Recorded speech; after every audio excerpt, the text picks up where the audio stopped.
Hey everybody, it's Chris, MTGO's RexDart, and we have a very exciting series of videos tonight. This is the Blue-Red Eldrazi deck that won the Pro Tour that was held this past weekend, and it's the variants of Eldrazi decks along this line took 6 of the 8 top 8 spots, and so there's going to be a lot of talk about the deck this week. But one of the things that I really like, although I normally like to play sort of rogue brews, this was a creature aggro deck. It was somewhat in my wheelhouse, and I like when I have the opportunity to do so, to bring you guys videos of something that is going to be topical and new, since a lot of times I'm playing a little corner niche stuff, and that's my normal thing, but I thought it would be fun to give this one a whirl, so I put it together. And never say I never don't do anything for you guys, because I had to clean out the PayPal account to buy a bunch of these things. I'm going to take a little bit of a hit having to resell some of them, but the deck is putting up good results on Moto. So far, I have checked, and it has been popular. Again, I don't know if that's because it's just really good, or if it's just because it's really popular and new because it's broke this weekend. But just to give you a quick rundown, I'm using the list here that is this is the exact 75 of the winners list, and basically how the deck works, in case you haven't seen it yet, is that it's got 4 Ayavugans and 4 Eldrazi temples, and it sort of brings that sort of Sol land feel to Modern that you have with certain legacy decks with fast mana like City of Traders and Ancient Tomb. And Ayavugan is almost more than that. I mean, there's times where it's acting like a super Mishra's workshop if you're casting multiple creatures in a turn. And sort of the reason that this is that back when Ayavugan was printed, as well as Eldrazi Temple, there weren't any colorless Eldrazi spells cheaper than 8. Because they didn't have the Devoid mechanic. So you weren't casting Nest Invaders and Brood Wardens off of this. You had to get up to Ulamog's Crusher, which nobody played. So as a practical matter, 10 would have been the cheapest that you were playing for anything like this. So you had like a mono green Eldrazi deck back then that used Primeval Titan to pull these things up and then try to cast an Emrakul or what have you to win the game. So now with the new Eldrazi that they've printed, for one thing, they have the Devoid mechanic, and so some of these cheaper guys here are castable with this because they're technically colorless. And you also have the prospect, because of Ayavugan, that stuff like this is just completely free. On your first turn, you can play any number of 2/2 endless ones.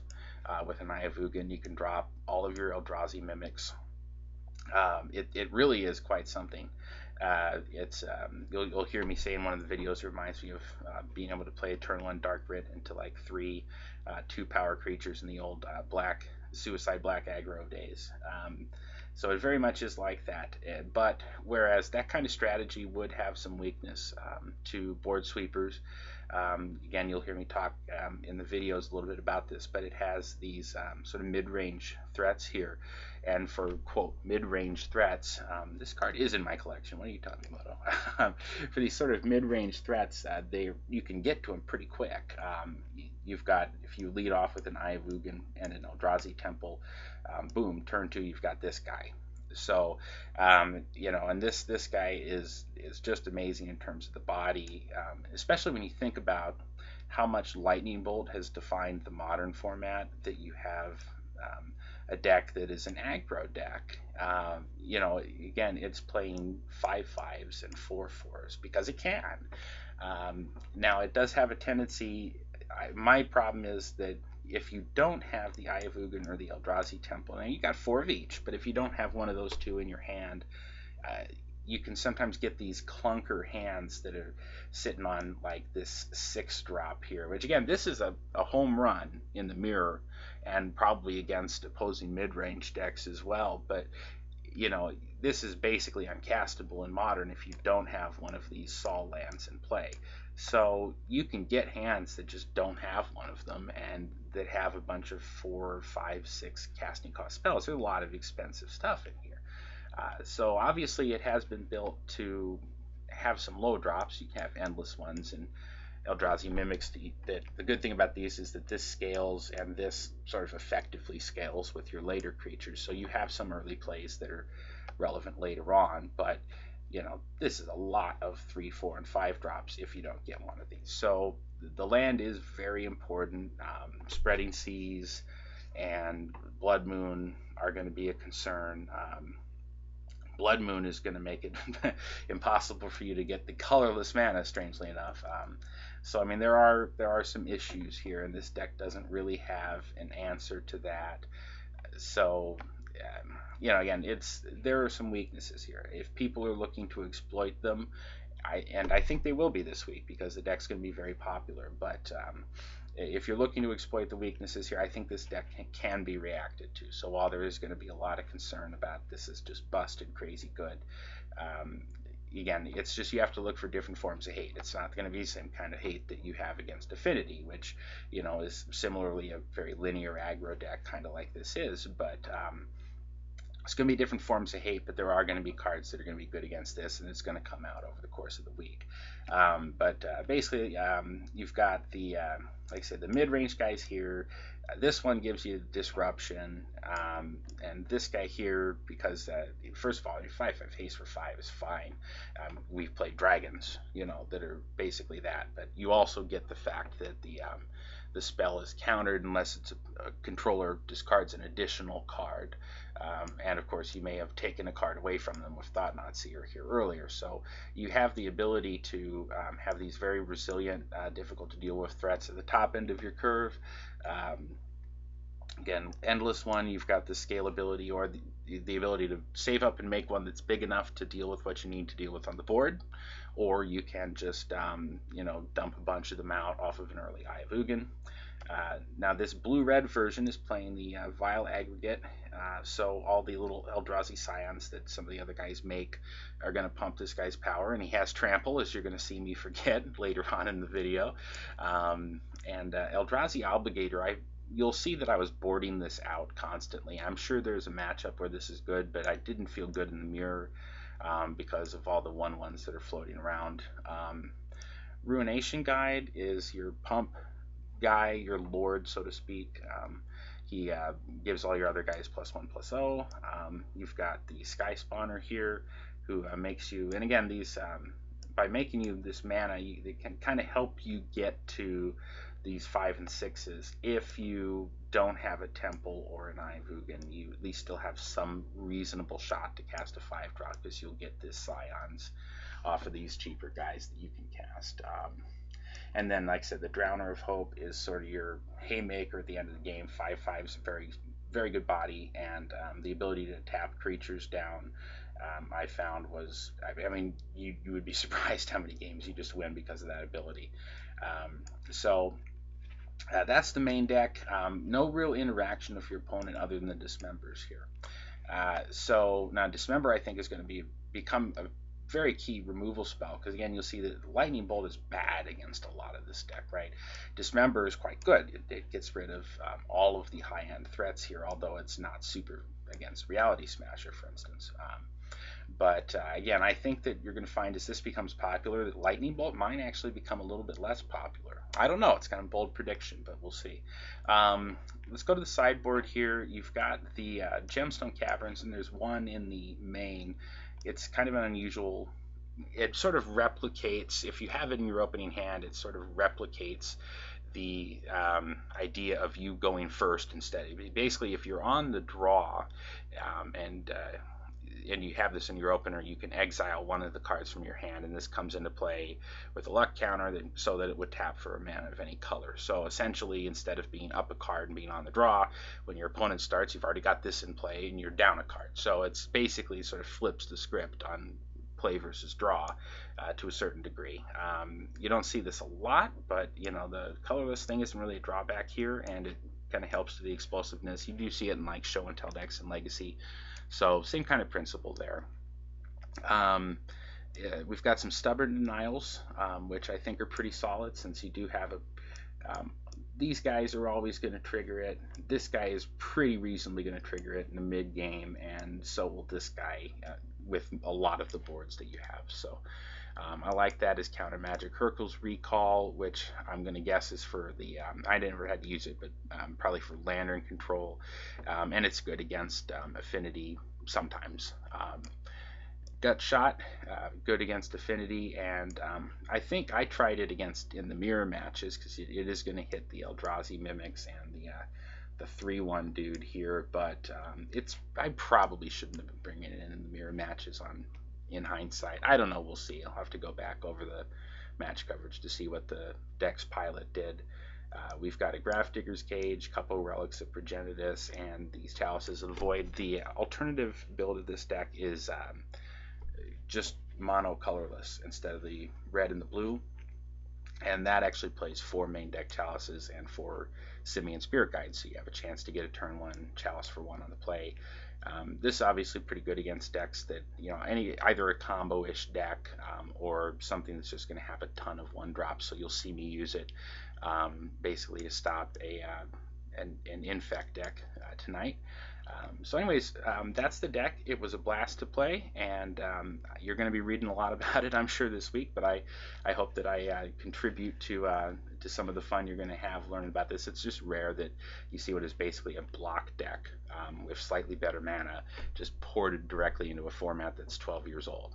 It's kind of crazy, but anyways, it was fun to play, and stay tuned. I've got 4 matches for you to watch tonight, and I will see you in just a moment. Hey everybody, it's Chris, MTGO's RexDart, and we're ready to get some matches in here with the blue-red Eldrazi Pro Tour winning deck. I'm going to be on the play. So this hand has got a turn 1 Mimic and a turn 2 Sky Spawner. Yeah, I mean, this has got some action. We're going to keep it. Okay. The double Eye of Ugins is kind of stinky. But, of course, one of them could get Ghost Quartered, Spreading Seized, something of that nature.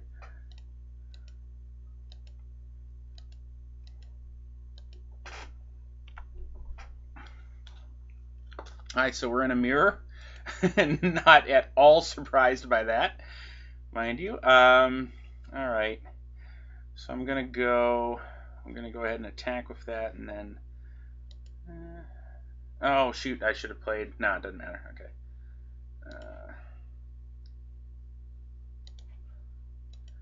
I need to make sure that I remember to play out my creatures pre-combat for the Mimic.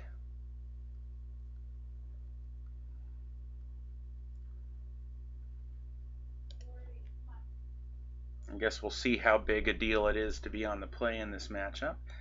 Let's see. So Scalding Tarn, and I can either, I think I want to go ahead and get the Steam Vents rather than try to conserve life here. Life could be an issue, but I don't want to be left out in the cold if I rip the Vile Aggregator or whatever. Okay, stack those. And no. And no. Alright, and then pass the turn.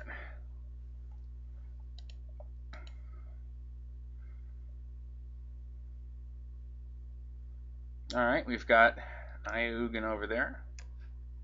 Foil one. For some strange reason, the foil ones were cheaper. Thought not Seer, huh?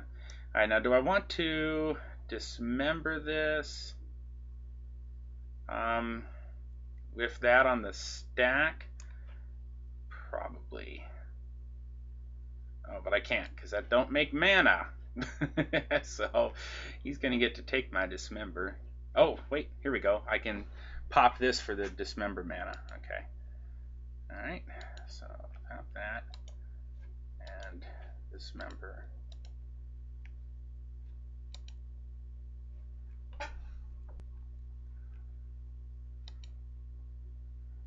Alright, so now he's going to get the choice of killing a Vile Aggregate or my Thought-Knot Seer. I'd have to rip a land to be able to cast my Thought-Knot Seer.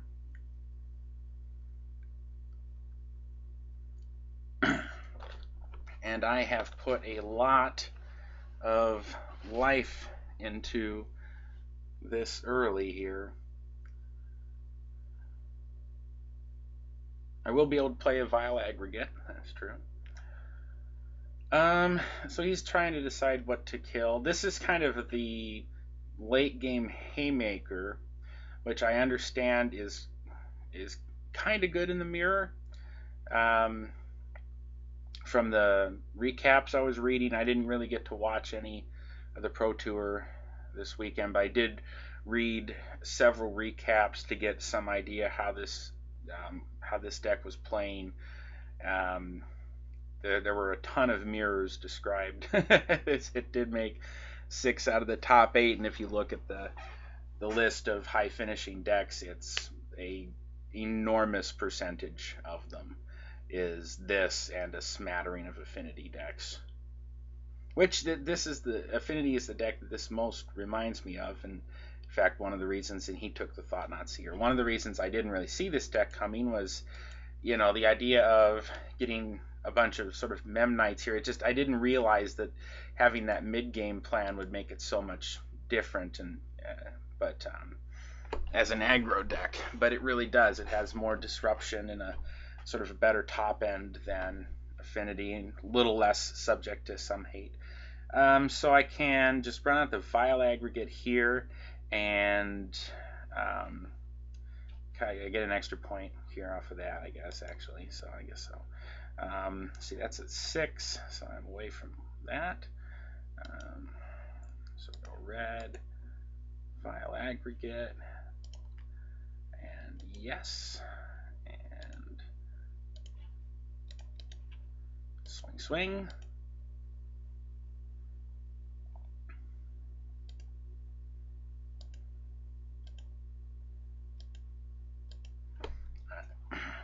So he didn't have an explosive start there, but he seemed to have more of the mid-range guys. That's ooh, now he could really have a haymaker here. He could, yeah, no Reality Smasher. That's kind of what I was thinking. He's got 6 cards in hand, and maybe he's playing a big version. I'm kind of at a loss here, or he's blue-red and just doesn't have them. I mean, that's also a possibility.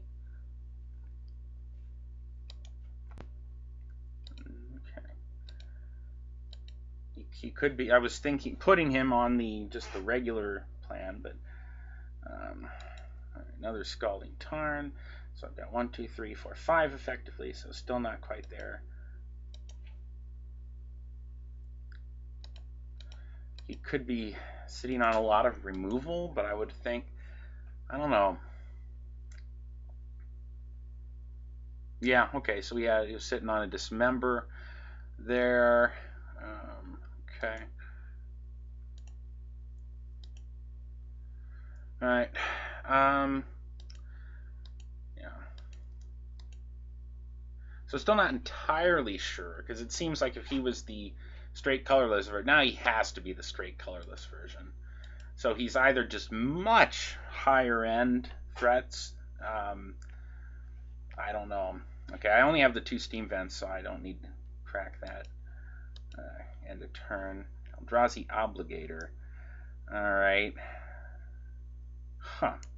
Well, I have a little bit of a gambit here. I could, just because it has haste, run this out there to try. Let's see. See if he has the Warping Whale. If he has Warping Whale, I think that's the one I'm thinking of. Oh, either of them would kill here. But let's say he had one of those. Then he still survives the turn, and I don't get anything out of this. So I think I don't want to blow it, because it will be a. Well, yeah, I don't know. Maybe I should have done it, because I guess he'd have to have 2. Okay, well, never mind. Yeah, I forgot that I could. The Mimic would have been a 3/1, so he would have still had to have 2 kill spells there to survive that turn. I'm assuming he has something large-ish here. And then I can just steal it with the Eldrazi Obligator.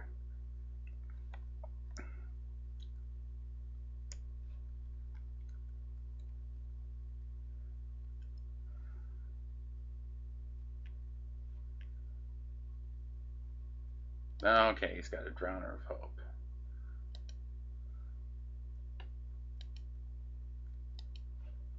Alright, but he doesn't have any flyers. So he'd have to be able to steal there. Okay.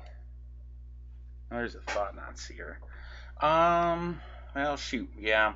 Now I'm really regretting that I didn't just run this out as a haste guy. If I had remembered that this made it a 3-1 and he would have had to have 2 kill spells, I certainly would have done that. So I can just run it out as a haste guy and not pay, and then I can Thought-Knot Seer as well. That's an option.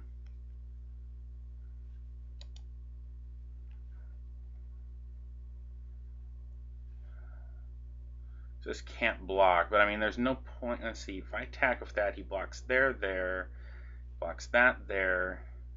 So he kills off with these things, both of these. If he doesn't just tap one of them, he's going to probably have to use to tap this down. Alright,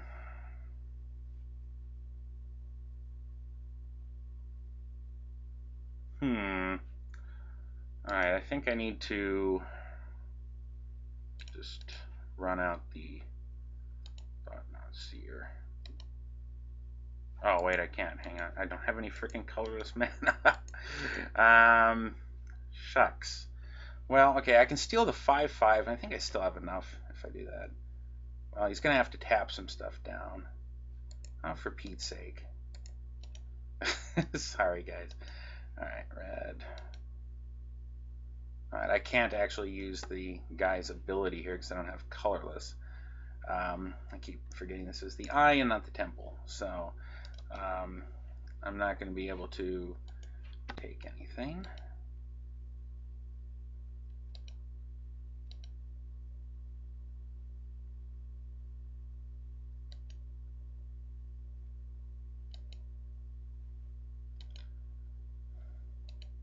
Alright, well, he has to tap down the flyer now, which he does. And then I don't see any point attacking here just to get rid of the other Scion, because he could have another one.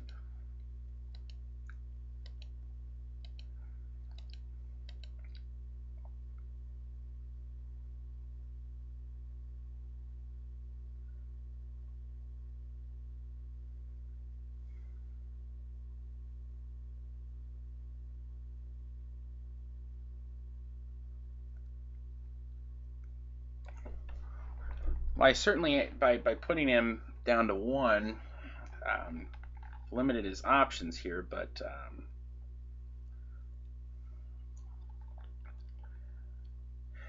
I think he has a chance if his hand is full of high-end threats like that, that he's going to be able to hold me off.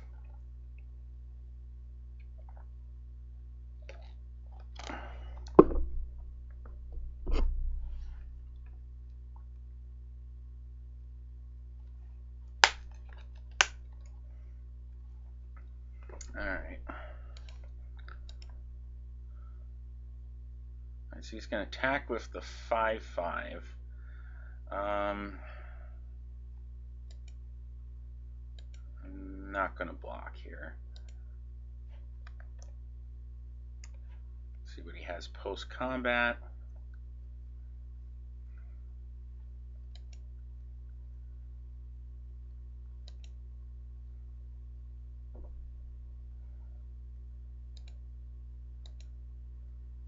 I got another Thought-Knot Seer I can't use. What is he at? No, as far as activating this, is just a 1, 2, 3, 4, 5. He's got so many Scions. I think I probably lost this game by not running out the haste guy. Yeah.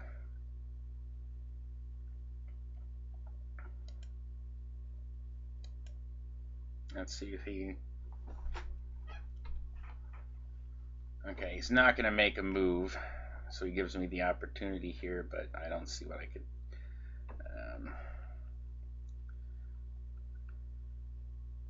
Well, I guess my option is I could just attack with everything, but then everything trades. So that would leave me with he swings back, puts me to 1, and I would have to rip. I don't even know because I can't cast the Reality Smasher. Ugh. Yeah.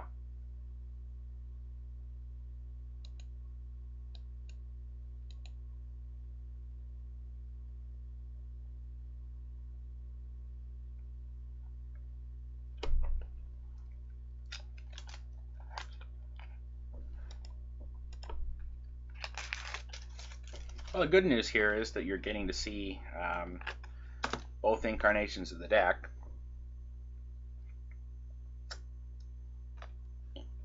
The blue-red version, although it won, was actually not as popular as the straight colorless version.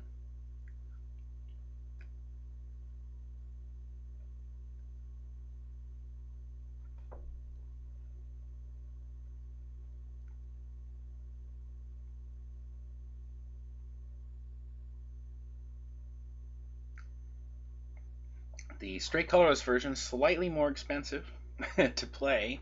Some main deck spell skites and stuff. I had just sold some spell skites. I only have 1 left, and I'm already taking a bit of a bath on this. So would have felt a little bit stupid buying them after I just got rid of a couple. This one does have I think 1 in the sideboard. Ruination Guide. Yep. And now he's forcing the issue.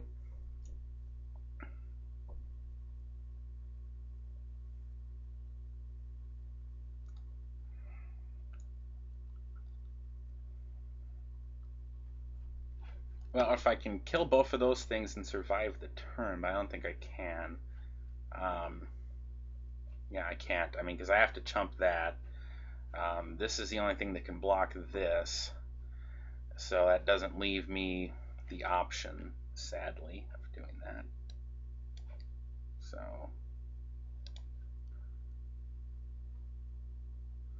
like I have to block everything.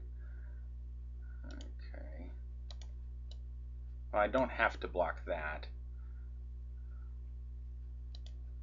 I guess I could, let's see, block here and take 3, but he still leaves him with 1 he can sack to tap that down. Now, I think then what I want to do is leave. No, he's going to be. There's no way I get out of this.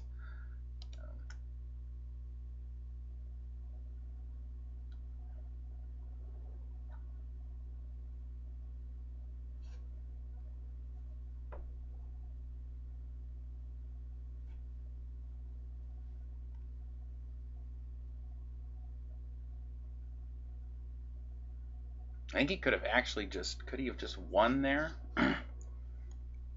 No, because he didn't have enough guys to. Only had 2. He needed to be able to tap down 3 blockers, or else I just chump that and take the 3.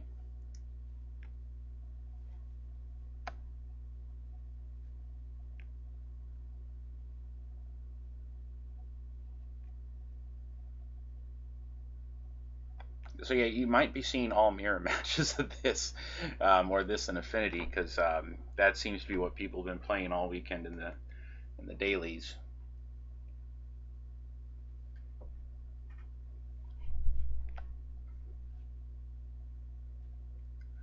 Not sure what's going on here. It's not. I don't know what his decision making is there. Perhaps he was just away, or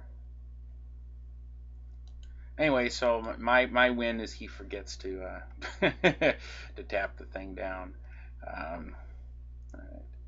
So I get my own Drowner of Hope now. But does that get me back in it? See, I get 2 guys. I can tap down. See, I'd have the flyer. He'd sack this to take. He'll sack this now to tap this down. He'll have to. So let's go through that just to make sure that he remembers to do it.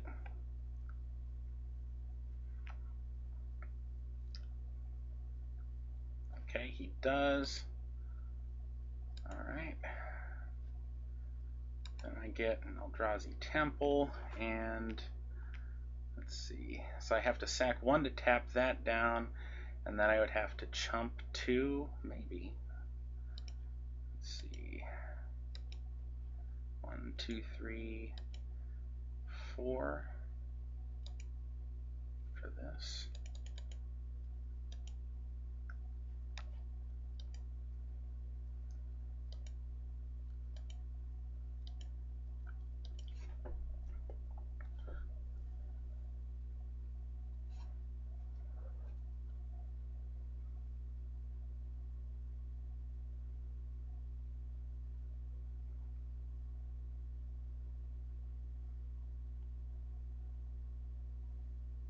So I'm thinking sideboarding for the mirror. You're probably going to read 100 articles by people a lot smarter than me this week on sideboarding for this mirror by the type of people who write that kind of article. So let's see. I have to stop on being in combat, right? Okay. All right. So I need to tap down his flyer with one of those. And I can't take any other hits. I guess I can tap down his 6/5 with the other one before it attacks, because otherwise I can chump that and eat it and then still swing. Is that the same? I mean, it still dies. It either taps it down or it chumps it. Okay, I don't have to do anything then.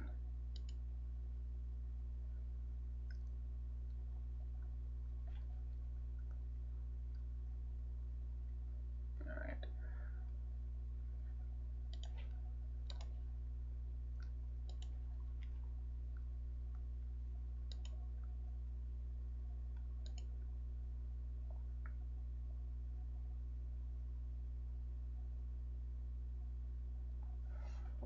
So he has to have an answer to the flyer here.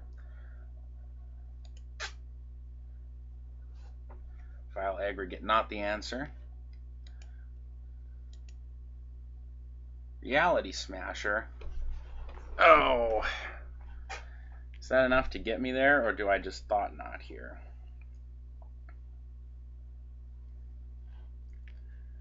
Does it make a difference? He would block it with Vile Aggregate.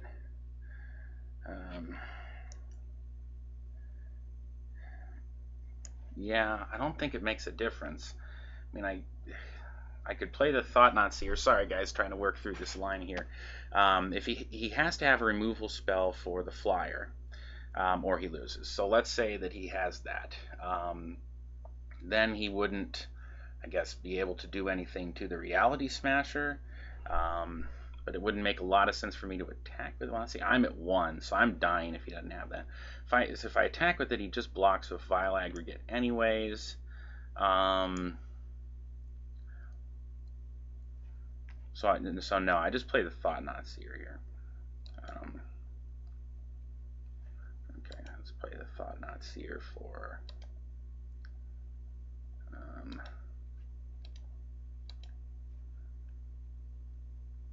okay. Alright.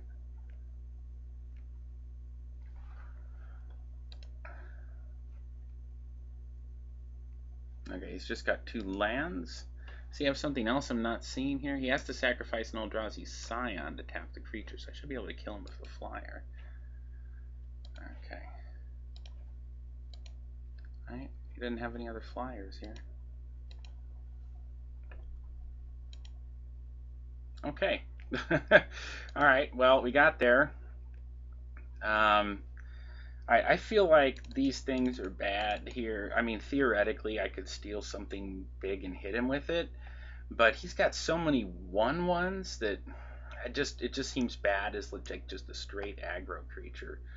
Since I'm gonna be on the draw, let me throw the other Gemstone Caverns in there. See any need for this? Don't think so.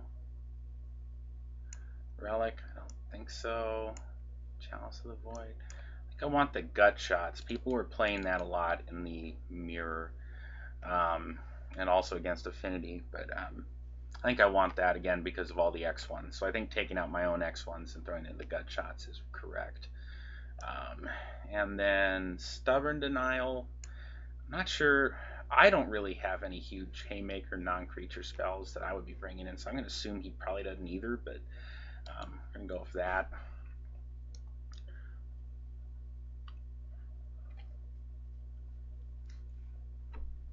The Mimics I left in because those at least are going to get bigger later. I don't feel like the fact that it's a 2/1. Again, that the other one being a 3/1 that I took out, yeah, but the Mimics are potentially going to be 4/4s and 5/5s later on. Okay, so this is a very expensive hand with no mana acceleration. I am not a fan of that, so I'm mulligan here. This one, on the other hand, is just fine. I'm going to have a lot of action here, and I've got some disruption, so I'm going to keep. And I'm going to bottom that. So we'll see if these decks start sort of metagaming for the mirror, if this stays a legit. Okay, so once again, I wonder if he's just much more high-end. Alright, well, so I've got Eye of Ugin into Eldrazi Mimic and an Endless one. Which I still think is probably the right play. I could hold the Endless one and make a larger Endless one next turn and smash with the Mimic. That's an option. So the Eye of Ugin...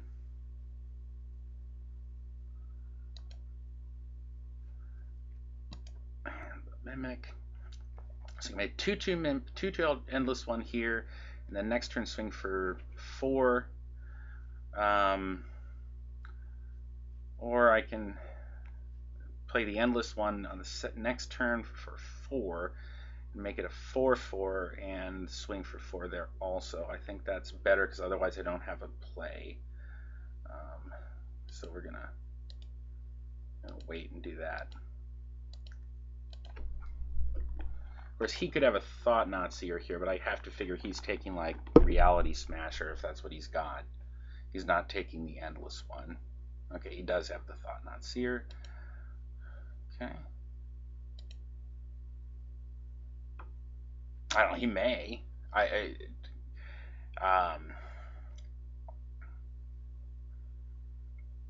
He certainly could take the Endless one. Stops me from having a 4/4 to smash in next turn.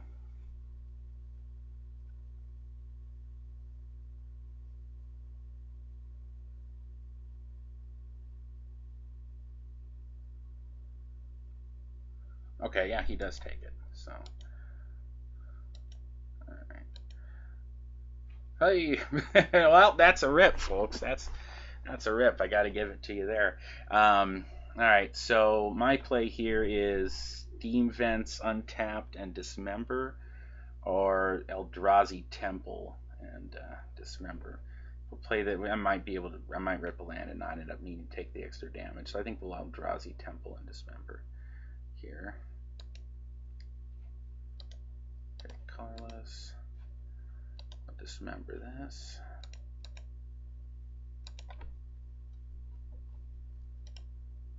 Alright, I need Skyscraper.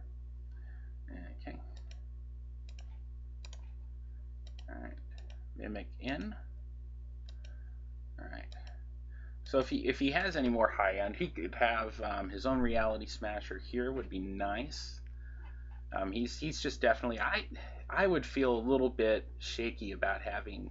I already feel like this is a little goofy for having creatures that are this expensive. Endless one kind of helps with it being X. Fills out your curve. But like, I've had too many hands just playtesting this thing where I did not have a...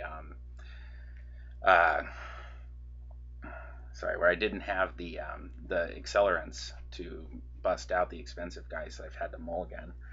Okay, so here I can play Reality Smasher, smash it in, or with both of these guys, and trade off for one of his Endless ones. That doesn't leave me much here. I can play the Sky Spawner, but I don't really see that getting me anywhere. So I think that's what I have to do. Again, he'll be up cards. Do I want to get... No, I don't get it. I get the island. Reality Smasher for that and that. Okay, yes.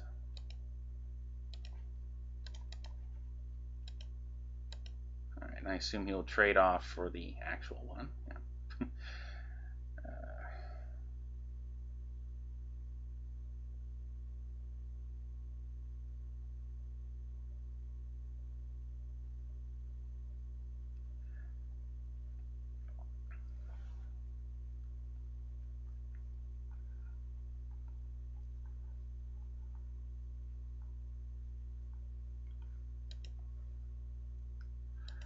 So yeah, I think he's going to have the advantage if in the late game, if that is in fact the way he's built. I would just be concerned about having on. I mean, the hand where you have, yeah, I've only been playing this for tonight, and already, you know, I've had way too many hands that were a bunch of 5 and 6 drops where I don't draw any of the Eldrazi temples or the Eye of Ugin. You're like, well, what am I doing here, kids? 1, 2, 3, 4, 5, 6, 7. Boom. Okay, we got it. So yes, Drowner of Hope goes blue, blue.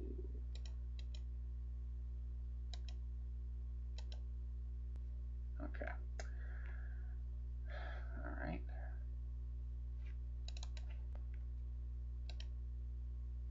Make the 1/1s.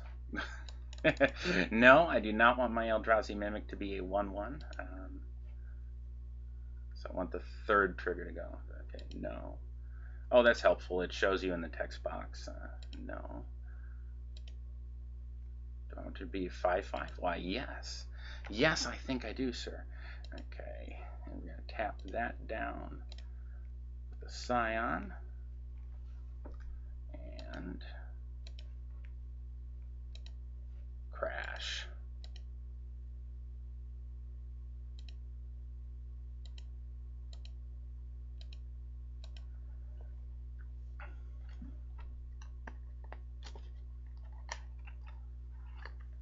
I'm on the beatdown, kids. I've got gut shot. That's what you call reach.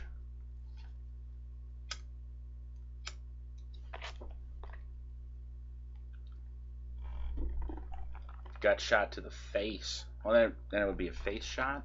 Yeah, not so much a gut shot at that point, but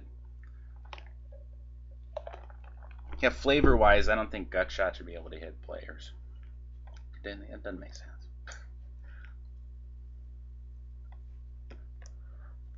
These guys have guts, though. See, I don't even. I guess they have. Really, they're all guts in a way. I mean, that kind of just looks like intestines.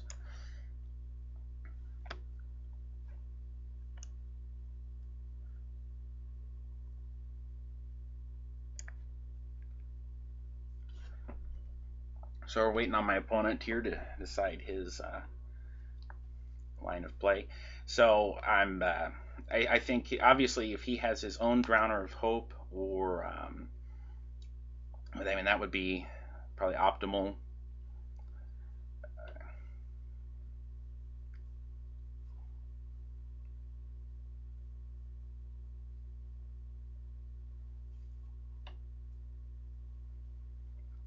Then I'd have to consider, do I want to gut shot one of his guys at the end of the turn? We have some interesting decisions to make then. Alright. He's just going to crash with that. And I'm just going to take it.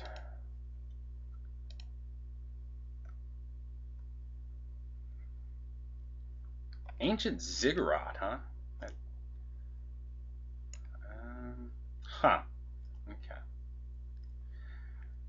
Alright, so he's got a Vile Aggregate.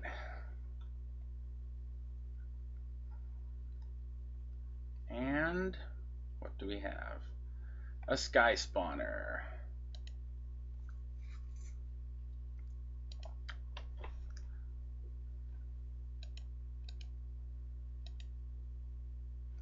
And I've got a Thought-Knot Seer. Well, we're definitely playing that. So that's going to get the Mimic up to 5/5. So let's start with this for the Thought-Knot Seer.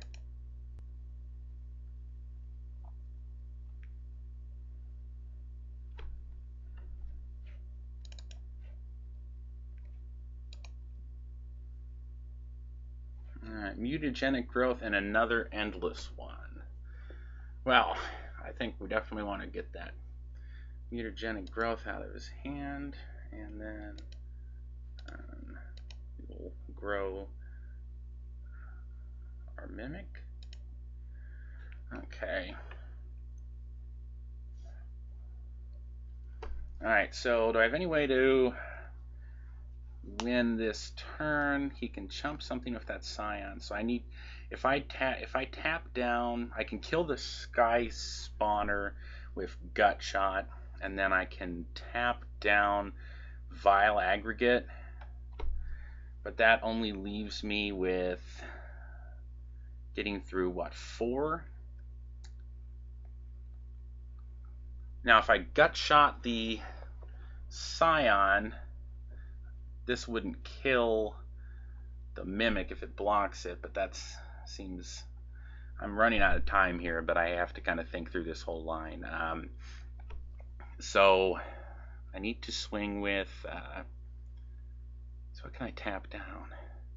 If I tap down the Sky, ugh. If I just, let's see, what if I just don't tap down anything? Let's even block here. Like, these just trade. He has to block at least one of these, so he probably just chumps with this, eats it on one of these, and then would get me on the crackback. Oh, I can make an additional Scion. Yeah. What am I thinking here? Okay, hang on. Sky Spawner.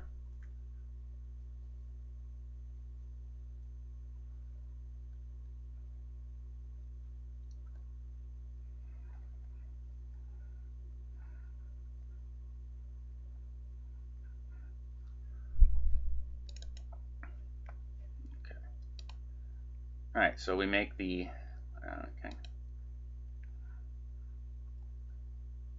No, I do not. No, I do not. Okay, so we tap down 2 of them, and then we Gut Shot the Scion and crash for 9. Okay, so tap down that.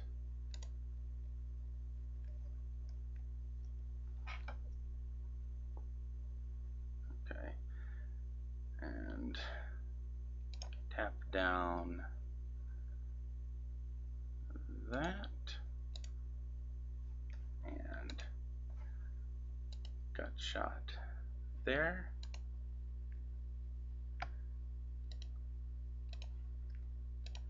And swing 9.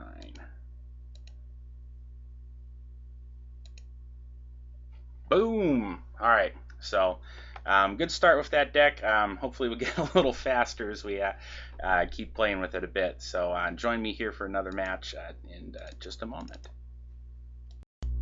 Hey everyone, it's Chris, MTGO's RexDart. We are back. We're on the draw with Blue-Red Eldrazi.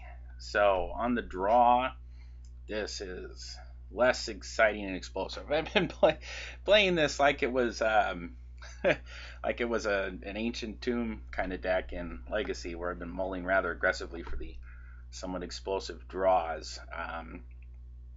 This hand is gonna be on turn 2. I'll have a Vile Aggregate, or I can be on the beats. I don't know. I'm gonna keep it and kind of see what my tolerance is here for keeping hands that aren't super explosive. This is kind of part of. All right, we're gonna be on. Opponent is gonna be Jund or something here. Some kind of black-green X-Rock deck. Inquisition.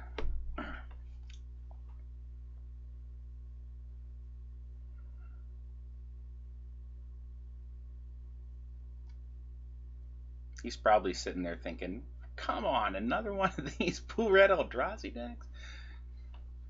Or he's thinking, good, I need to play against this some more. That would be probably what everybody's thinking this week. I really am curious whether this turns out to be one tournament kind of deck, or whether it's legit, which is why I've looked at the daily events and everything, and I am seeing a lot of it. So it seems like it's viable in the MTGO metagame, but obviously it can be hated out.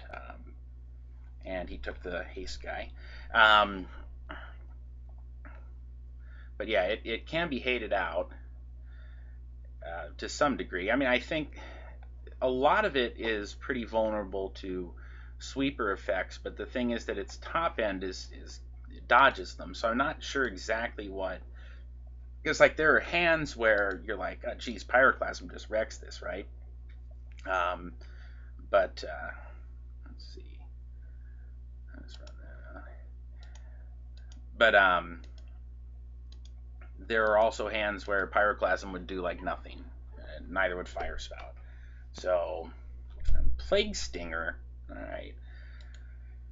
Black, green, Infect. Well, I don't have a ton of ways to interact here. So, we shall see. But now I know that my life total is irrelevant.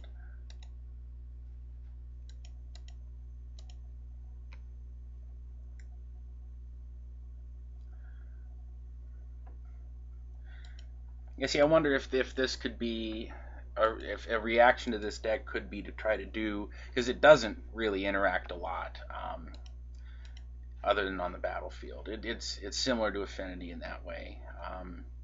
So I wonder if the reaction is to just try to have a more all-in deck.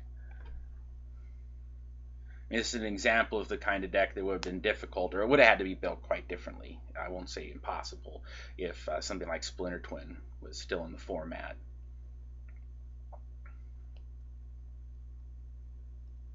Well, I have a ton of lands, and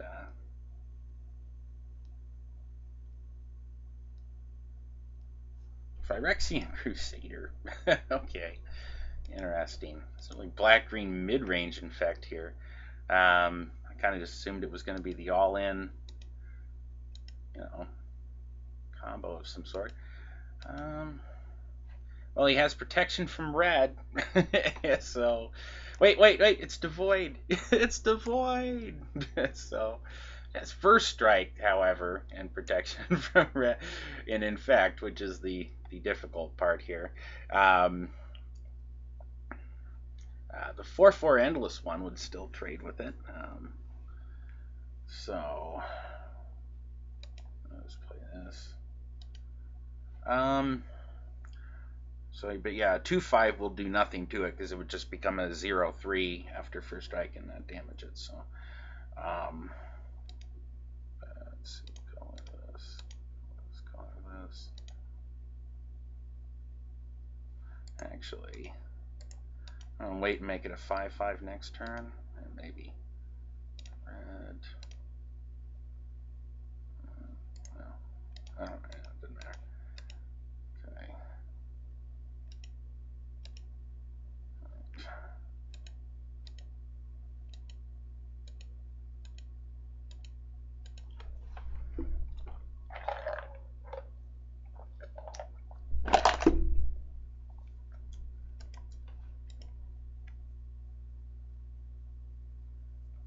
Alright, so I certainly can throw one in front of this here. He's going to be able to pump that with Pendelhaven, so I'm going to look at going to 3. So if I throw one in front of this there, do I need to at this point? Yeah, I'm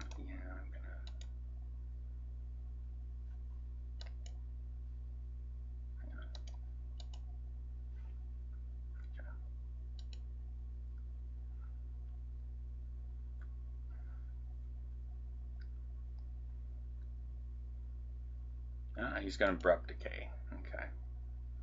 Unnecessary, again, because this was going to live.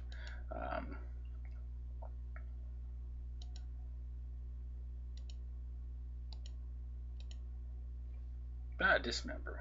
Okay. Well, now that kind of changes the calculus for me here, because it was going to make the endless one a 5/5, but I think what I may do now, see, that's inconvenient because I could just chump that thing again.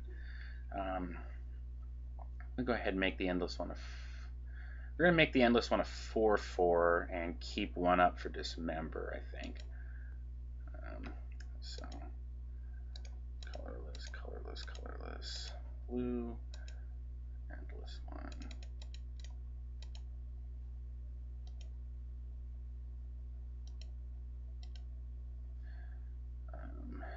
I could dismember the Plague Stinger now, just in case he has pump spells, or the kicker thing.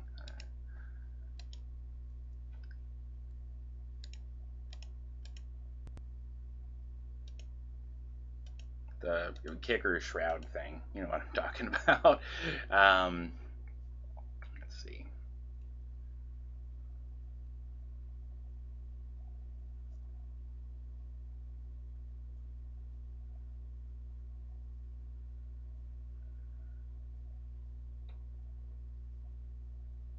Oh, he had another abrupt decay. That's unfortunate.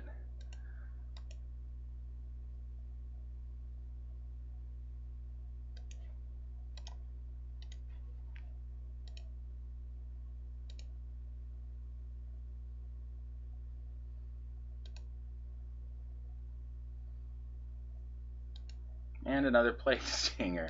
Meanwhile, land. So that's happening.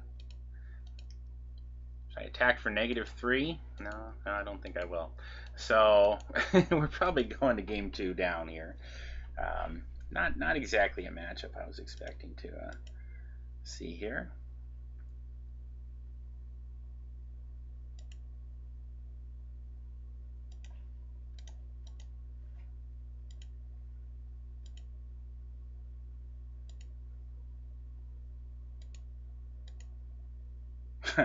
Okay.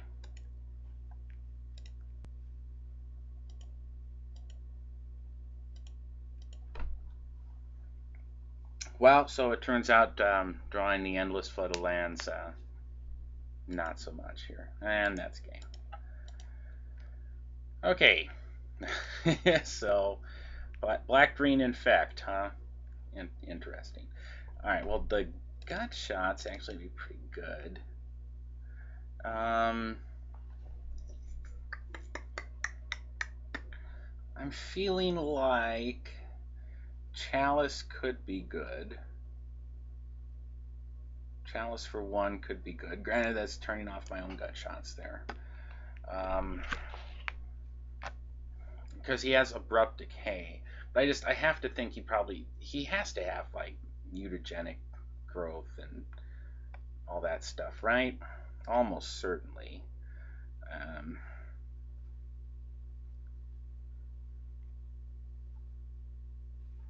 Okay, what do I think is bad against him?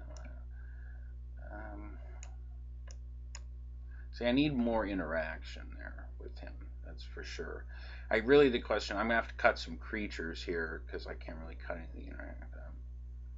Okay, this guy I don't need.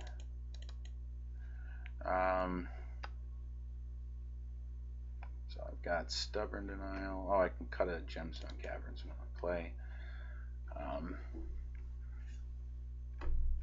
I guess I'll hope the 23 lands are enough. I don't know if they were pulling this thing out when they knew they were on the play or just leaving it in because they needed the 24th land. But that gives me the opportunity to bring in a couple of the chalices, and we can try that.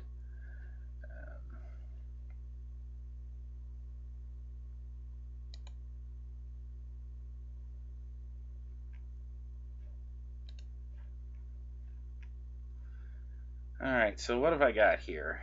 Turn 2, Mimic. Turn 3, an endless one. No interaction, no fast mana. So these are the hands that I'm talking about. Like, you have a bunch of 5-drops. You're never getting there in Modern with these kind of hands. I think you have to play this a little aggressively. well, and it kind of cost me here. Well, I guess my option here is I could keep this, but I would have to find one of the 8 Sol lands, effectively Sol lands, off of the scry in order to get anywhere with this hand. So the question is that better than going to 5? Now, it has a lot of explosive hands. I mean, I have to think that there are hands at 5 that could do quite well, but this guy's got Inquisition of Kozilek and all this other stuff. You know, trading a lot of 1-for-1 removal. I don't really want to be that far down here. So I think what I'm going to do, and this is probably bad, but I'm going to keep this and hope that I hit additional lands. I'm going to have to bottom that. Again, I think against some other decks I could have imagined, but I mean the only 5 that I really would have wanted there was a 5 that was just bonkers, where I spill everything out onto the field right away.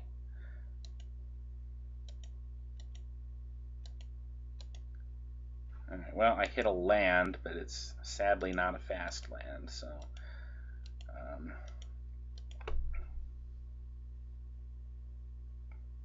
now the pure colorless version is running 4 main deck chalices and Simian Spirit Guides, so that has a legit chance of doing chalice for 1 on the play, legacy style.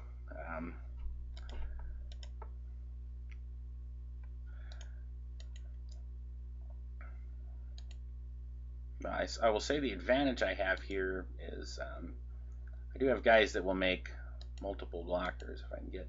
Ah, God, nope. Yeah, we didn't really get to see much of a match here, unfortunately.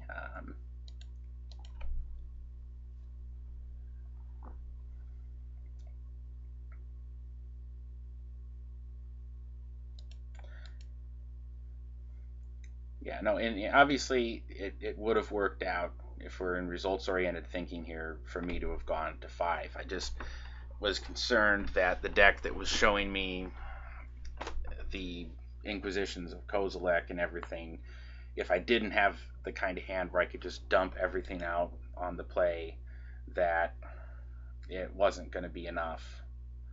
Alright, Spell Skites. Well, alright, well I can actually begin to put some crap on the field here, I suppose. So I'm going to do that guy, just have a couple of bodies, I suppose. Blue, black, black.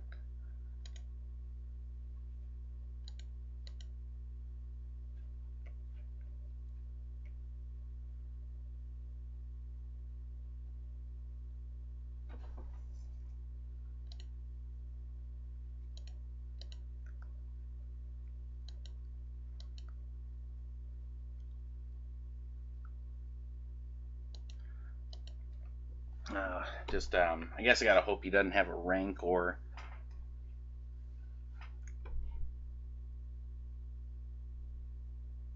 Okay.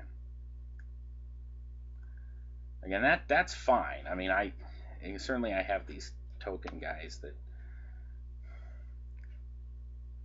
make him blow. I want to make him blow pump spells that aren't turning into burn spells effectively to my face. But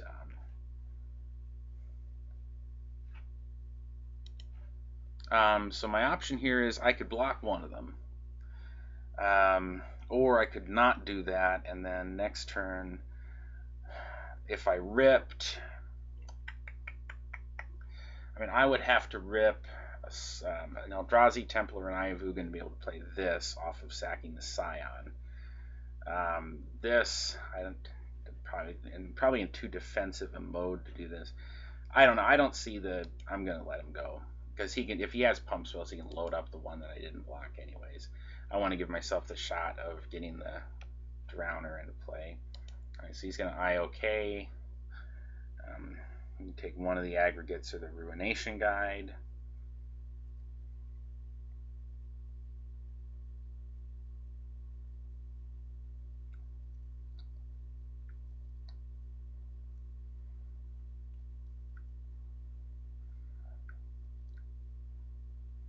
So I don't actually think the Inquisition of Kozilek is good for him in this matchup, because I suppose he's normally using that to I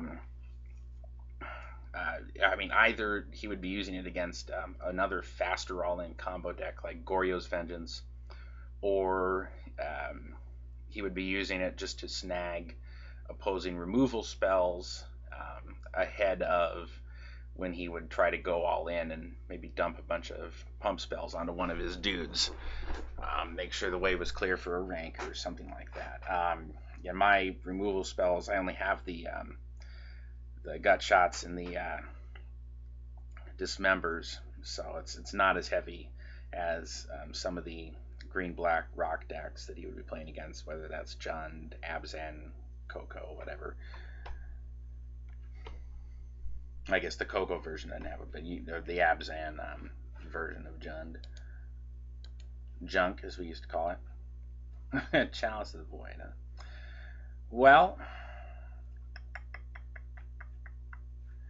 I can play the Chalice for one.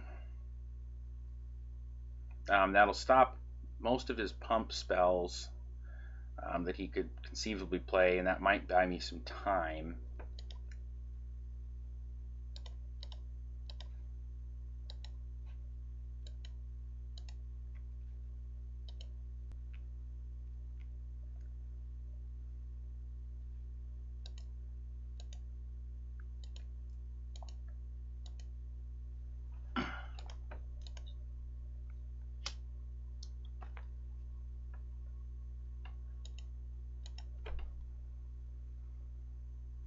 Do I want to kill one of his elves now? And I think the answer is probably yes.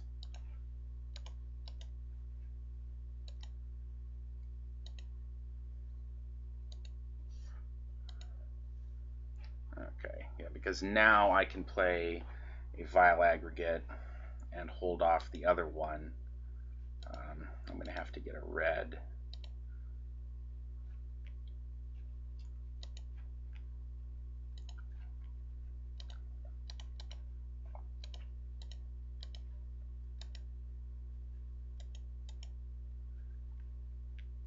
Alright, so we got a little bit more action than I was thinking we were going to have in this game. It looked like I was just going to get steamrolled, and we may still. If he goes Abrupt Decay the Chalice, I mean, well, this would be 2 games in a row that he had 2 Abrupt Decays, but he could very well. I'm not really sure.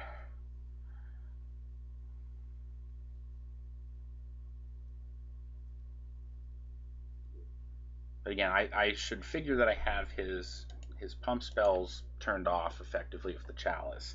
He's not going to attack into this. So, I mean, so that move basically just bought me the time that I can try to dump some of these guys onto the field here.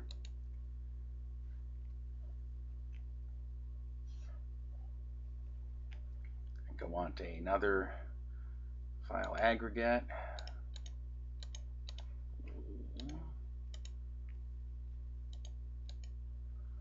And then next turn, the Sky Spawner. At no point in attacking, he can block with the Spellskite. So, if I can get to where I have Drowner of Hope, I think I can finish him off, but I'm just still quite a ways away from that.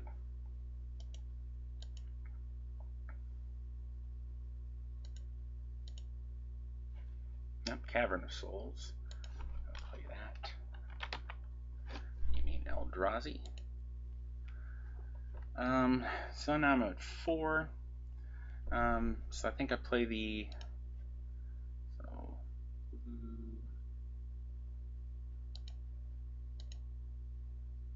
and colorless and black.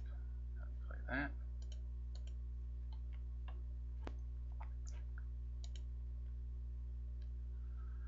Okay, now I think I can attack with one of the Vile Aggregates pretty safely, even if he is stockpiling removal spells.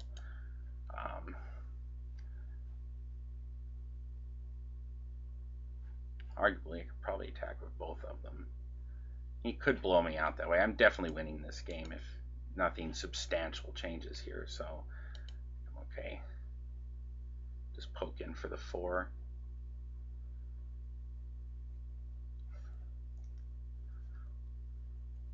And he could blow some like abrupt decay on something, and what did I ingest? I'm like, oh, now I can block with a spell Skype. That would have been whoop-de-doo. Ink buff Nexus. Oh, that's good. Okay.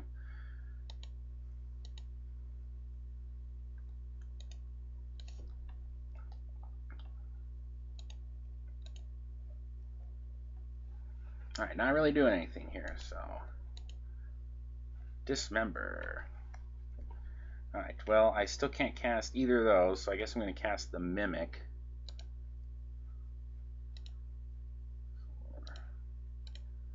Black.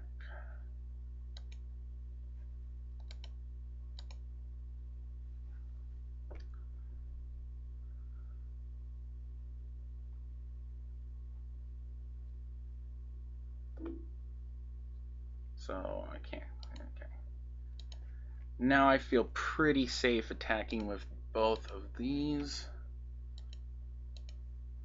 And a Maelstrom Pulse or something like that would have been a good blowout for him. I don't know if anybody. I can't imagine he would be playing that, but.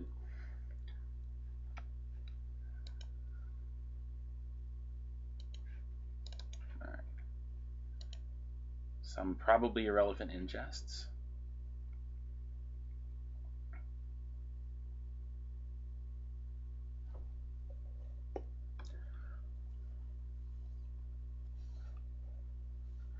Yeah, so with him having 6 cards in hand, the only thing I can figure is that the Chalice is killing him.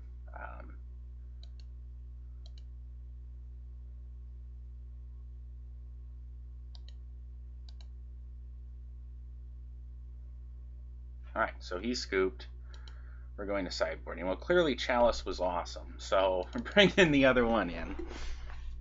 And then my question is, do I want to bring in the Gemstone Caverns on the... I could potentially take out... What have I got on colored? 1, 2, 3, 4, 5, 6, 7, 8, 9, 10, 11, 12. I'm thinking if I pulled out the caverns for those, what I want to cut for this.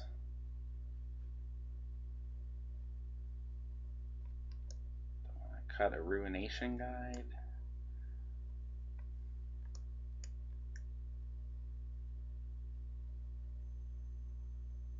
See, I'm on the draw, so I'm kind of tempted, but these are going to be good finishers here. I think I want to maybe cut one of the more expensive cards, possibly a Reality Smasher. Or one of the Drowners. No. I'm gonna cut a Reality Smasher to make room for that Chalice, and then I'm just thinking, do I want to cut Caverns? Let's try it. I mean, we're just playing with play points here. Let's cut the Cavern of Souls for Gemstone Caverns just to give me a shot here and see how that works. And we'll see. We'll find out if it makes the mana more difficult.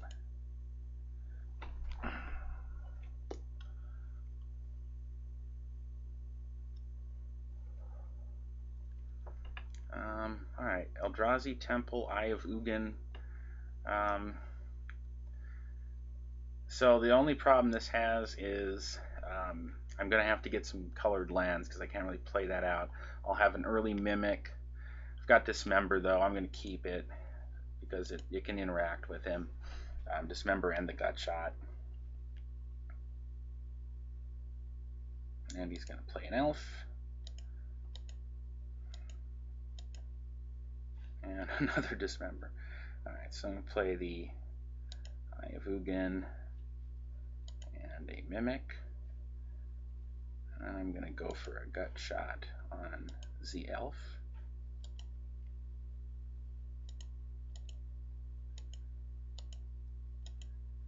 So yeah, any blue source here, of which there are still 13, I believe I left in there. So any blue source here is going to get me, I'll be 1 land away from being able to cast the Drowner. Double drowners now. Okay, Eldrazi Temple. However, I don't have the 2 lands that I boarded out, the caverns. I don't have the replacement caverns in hand, so I didn't exactly, that didn't cost me. I just don't have the colored mana. Doomblade, of all things. Endless One. How I can make a 4/4 Endless One. Probably gets Abrupt Decayed. Black. Oh, hey. Hello. I have Ugin that now actually kind of is worth 3 mana here. Whoop.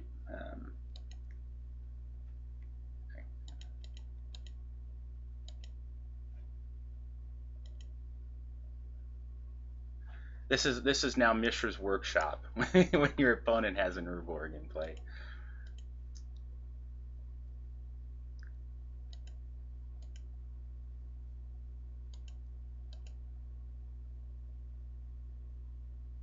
Plague Stinger.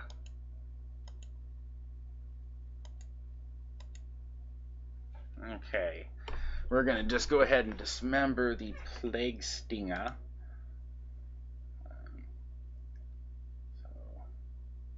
The life is irrelevant here, so I'm gonna dismember it.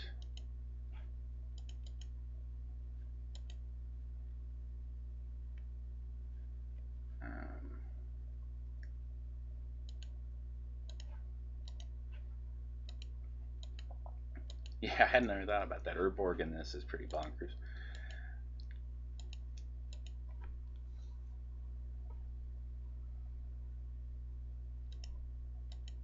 Alright, well, my opponent running low on creatures. Alright, now I can cast a Drowner of Hope here. So we're going to go ahead and swing. And I think we're going to have him finished off. Okay, he is going to Abrupt Decay it. Okay. Drowner of Hope for 1, 2.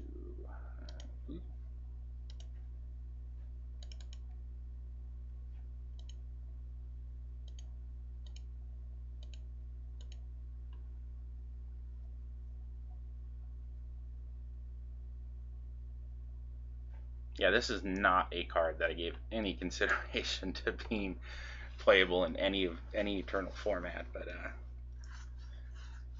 really does some work here. Let's see if he's got a Corpse Cur. Yeah, that's well, okay. I mean, it's something. He's gonna get back Plague Stinger. Reality Smasher. Okay, I might just be able to kill him here. Yeah, I can. Okay, so we're gonna tap this down, put this Scion, and we're gonna cast the Reality Smasher for colorless, black.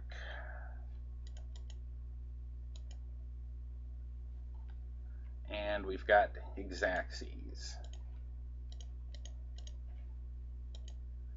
Shasha. All right. So, yeah, boy, I thought I was going down there. But, all right. So, another win for Blue-Red Eldrazi.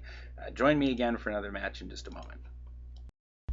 Hey, everyone, it's Chris, MTGO's RexDart. We're on the play with Blue-Red Eldrazi. All right, so this hand has 6 power worth of creatures on turn 1, which is something that people consider good. I've certainly gone Swamp, Dark Ritual, Carnifage, that kind of thing before. So yeah, we're gonna keep there.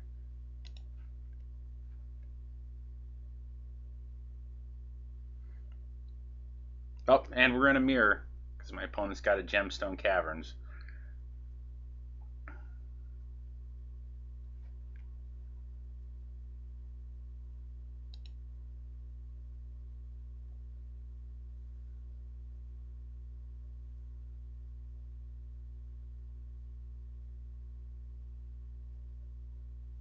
Alright. Exile to Cavern of Souls. Alright.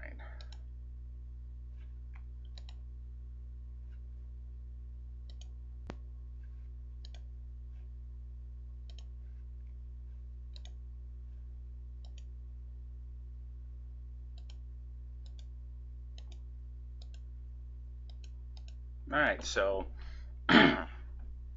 that's this is the Black Lotus for 3 Savannah Lions of our time, I suppose. Here. Alright. Sky Spawner. That's a good one.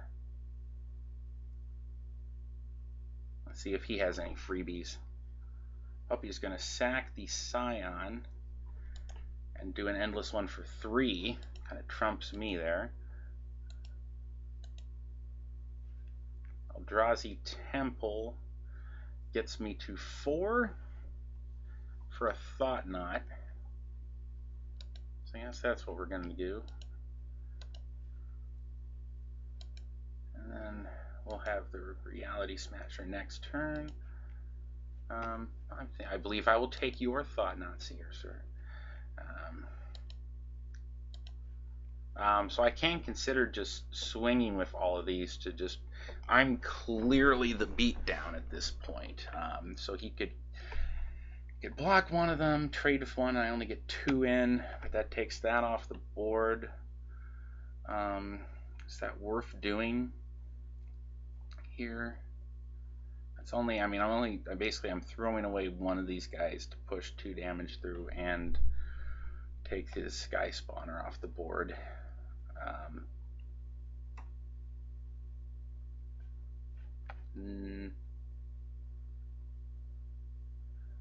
No, I think we're going to wait till next turn.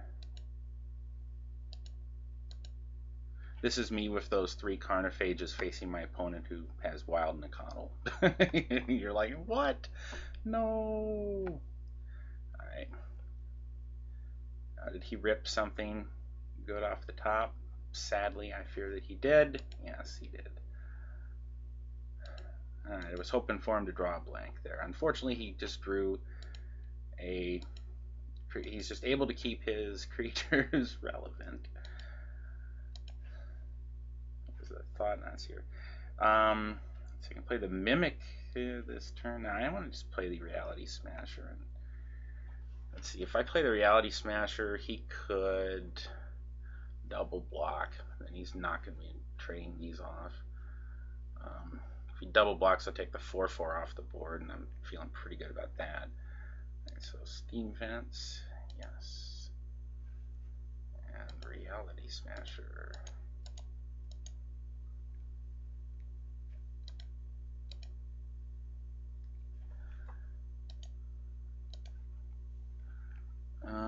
If I attack with these 2 and he just blocks and eats them, then he's taking 9, 11 damage. But he's got some damage here. I think I just want to swing with these 2. My poor little Carnophage is not doing much work. So he's going to take the trade there to take his card and eat the 5.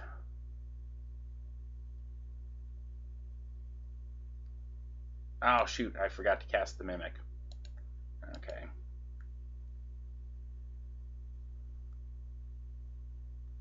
Hopefully that doesn't bite me in the butt. His own Reality Smasher. If he attacks with the 3/3, I will double block. No, he's just not going to attack, so.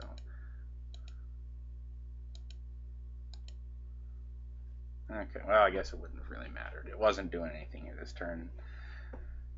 Okay, so I'm going to attack with my 5/5.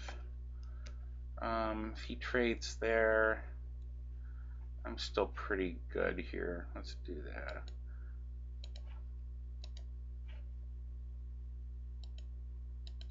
See if he wants to trade them.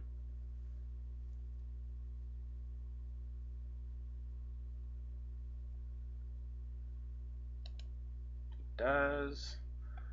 So I'm going to play blue for a Sky Spawner and play my Mimic and pass back. see what if his one remaining card was a Drowner. I think he could still be in good shape. He just needs a big body.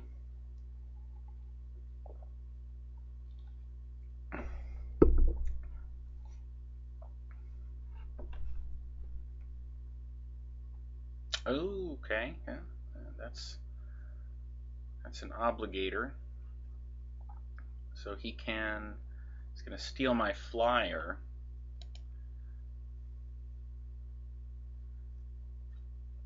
I don't think in his position that he is the beatdown. He's acting like it, though.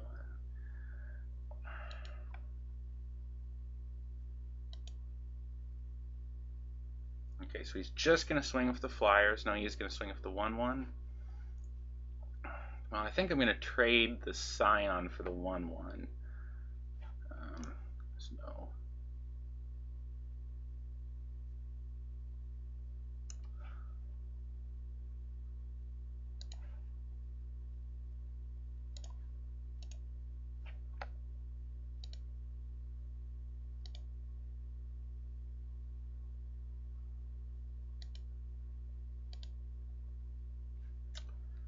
all right.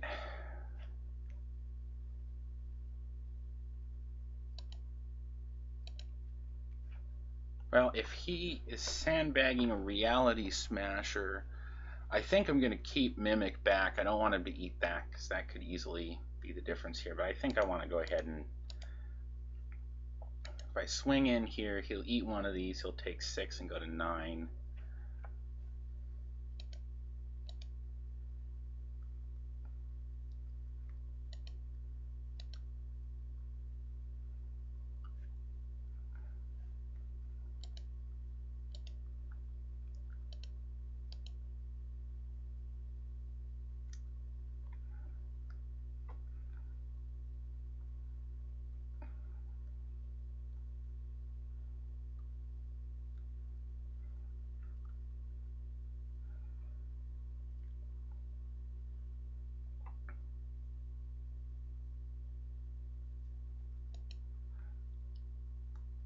Ah, man. Yeah, it's killing me here with ripping those endless ones. I want to rip a big one. Make that Mimic relevant here. Come on, big one. Not that.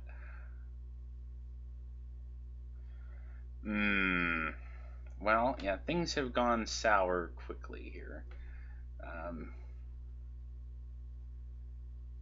Unfortunately, yeah, he drew these endless ones on such that they were on curve that they outmatched my guys, and so maybe it was right for me to hold one of the endless ones in this matchup to make it bigger. So keep that one in mind. You're going to see this mirror a lot, so that seems like a lesson learned there. I'll play the Eldrazi Temple out. So really my only question is whether to swing with my guy right now or not. I'm already in kind of a position where I think I need to wait. I don't think putting him to 7 is gonna, he's effectively turned the tide here.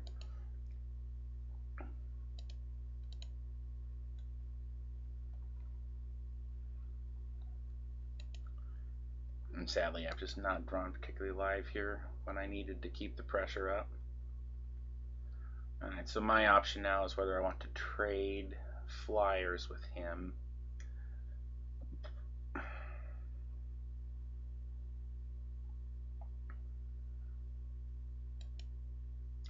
And I do not think that I need to at this point.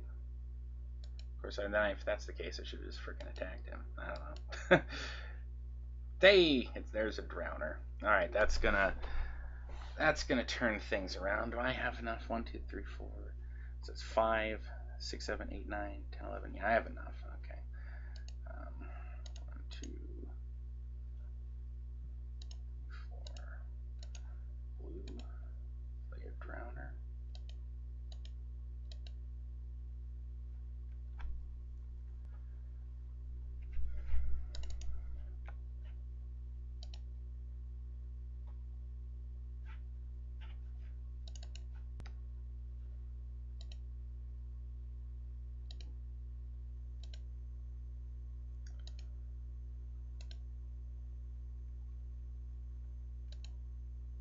Alright, and then we're just tap those two down and swing in for the win.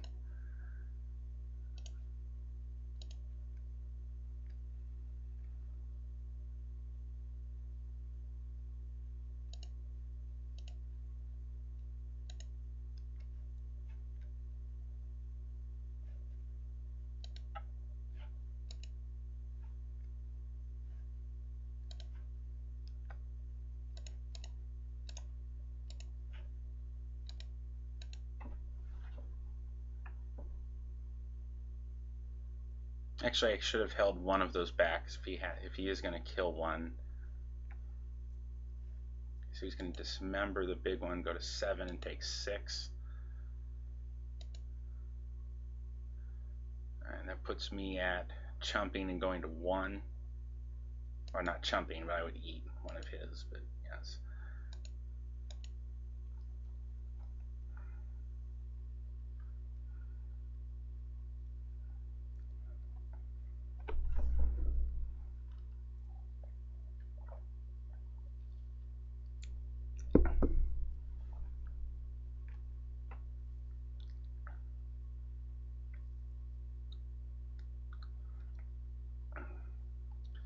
But yeah, assuming he had a kill spell for that one, I could have just held one of these back because it would have been, no, anyways. Would have still been lethal if he did not, so it was unnecessary. Alright, so for the mirror, what had I been thinking there earlier that I did not like these that much in the mirror? That I did want the gut shots, although I don't know now. I'm burning in the gemstone cavern. Yeah, I still think that that's the way I'm going to board it. Yeah, I'm not sure. I just don't like the 3/1s, a bunch of scions walking around. I just don't think they're that relevant. And I really am not seeing. I mean, again, I could bring this in to like shut down, dismember, but it just doesn't seem good.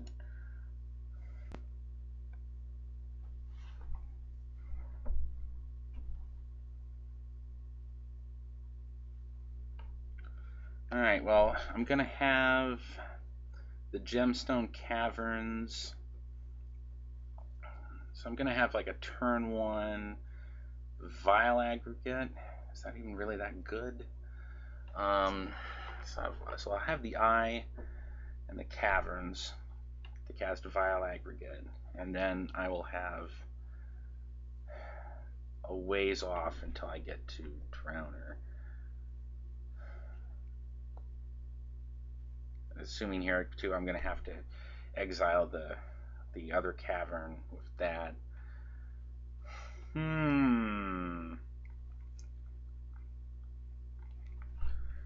Yeah, I don't know. I'm gonna keep it because Drown. I think I can. I mean, I can get to Drowner, and clearly that is the trump card of the matchup.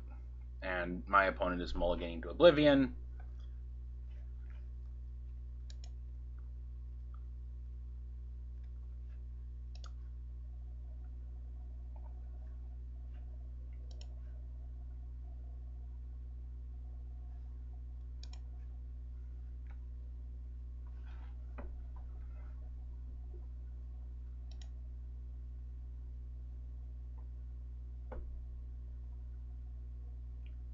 He kept a pretty good one here. I don't have to do anything about it though. I can hold it off with the vile aggregate, so I'm not going to dismember it here. I have Ugin, and I will pay red for vile aggregate, and so I could pay a 2/2 heedless. I'd rather wait, given what he's got, and just play a larger endless one to trump it.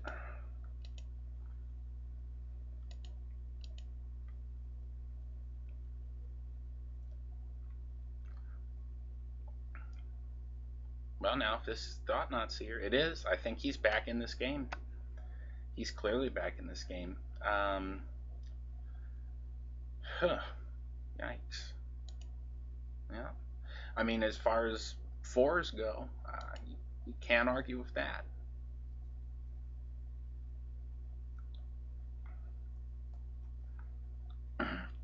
Now, he's going to have to leave me with either the ability to make... Yeah, okay. So he's not going to leave me with the kill spell, but he still has to leave me with the ability to make a endless one that's going to match his. So...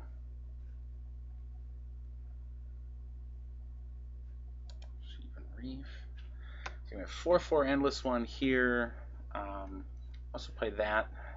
Makes it a 3/5. Okay. So we're going to play the endless one for 4.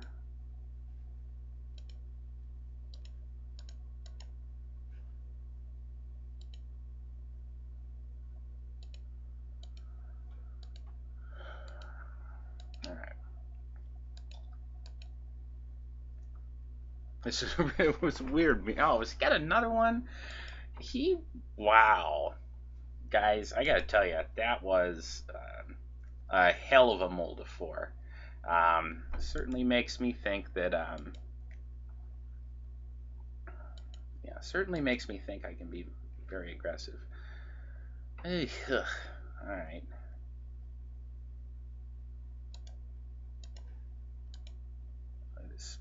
Sky Spawner. Alright, so now that that's a 4/5, I at least have the option here of deciding that I could attack in with it. I don't want to... Yeah, I mean, those Thought-Knot Seers just, boom. I mean, that got him back to parity. God, I mean, I just can't imagine. Yeah. So let's say I do attack here with the Vile Aggregate. And he double blocks with Thought-Knot Seer and Endless One. I'll kill the Thought-Knot Seer and draw. Now, of course, if I do attack in here, I'm opening myself up to his guys attacking back. But I can't. Ugh, this is a tough call.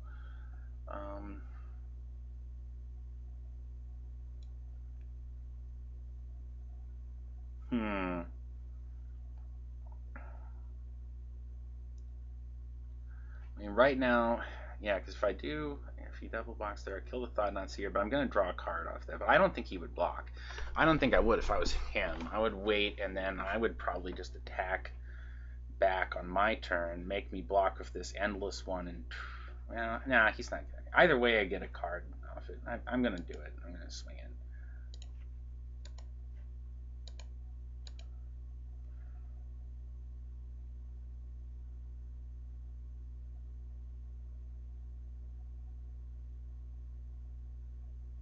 I would just take it if I was him.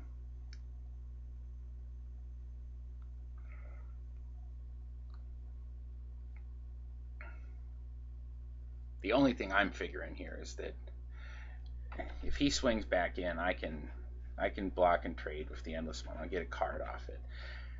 That being said, when the Vile Aggregate is a big portion of my board here, trading off Duders isn't exactly super exciting. Alright, so he does what I'm pretty sure is the correct move. And I exile a completely irrelevant Cavern of Souls.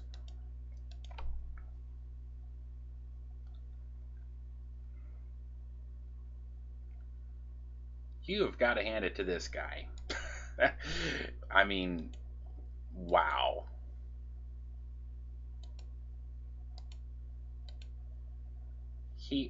For a mold of 4 on the play, I mean, the exact amount of mana and then boom, boom, all your mid-range stuff. I don't know. I mean, that happens. Island, huh? Island, you ain't doing much for me since I don't have my Drowner anymore.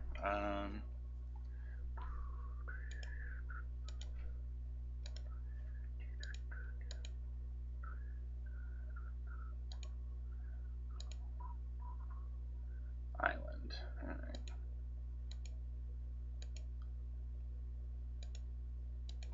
No, I should have attacked with my flyer. That doesn't matter. Next turn I will if he doesn't. Did he just rip another? Oh, you gotta be... Okay, well, you know what? Sometimes your opponent mulligans to 4, and then this happens somehow.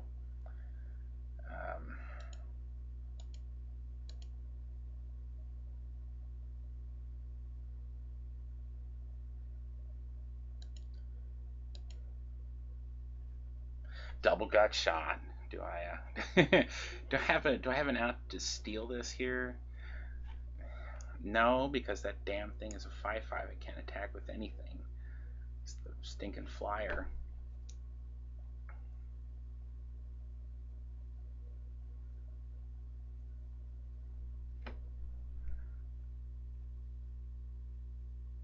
Do I need to chump with this next turn potentially? He's going to be swinging with 5, 10.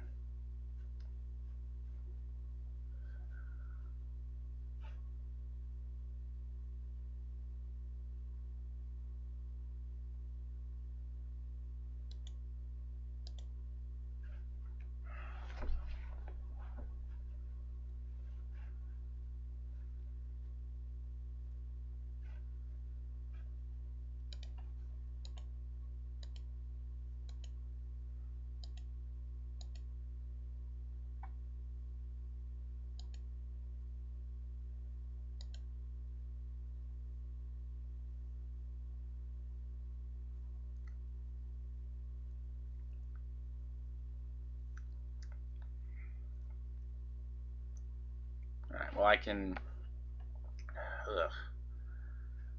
double block. Well, I can just eat the 5. How am I winning this game? Basically, I'm winning this game just by ripping a Drowner, and that's about it. Another thing I can do here is I can double gut shot the endless one, but that's going to take 2 life to do 3, really. Well, no, sorry. That one gives me a red. But yeah, so 3 life to do, and that makes it a 4/5, so I could block here and they just bounce off, but I don't think that's. I think we're just going to chump here.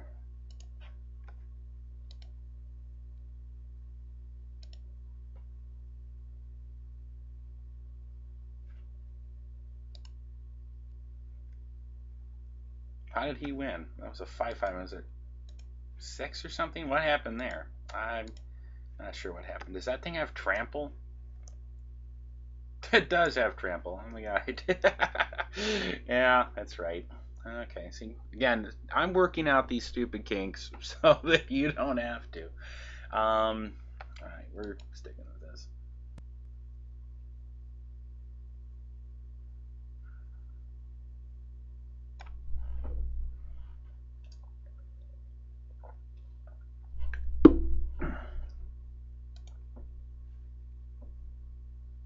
Oh, you know, I forgot to take these stupid gemstone caverns out. Alright. So what does this hand do? Jack? You know what?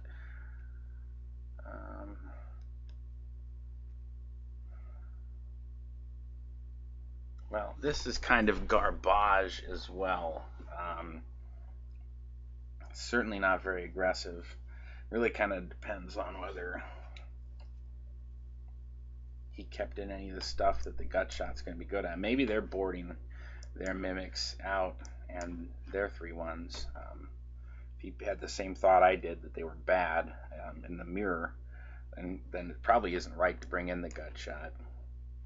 So keep an eye on that.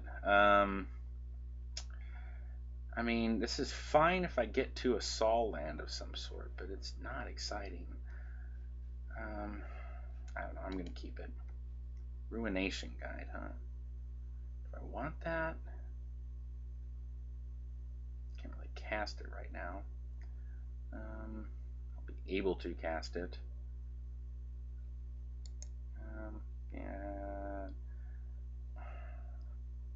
Yeah, I'll keep it. I don't know.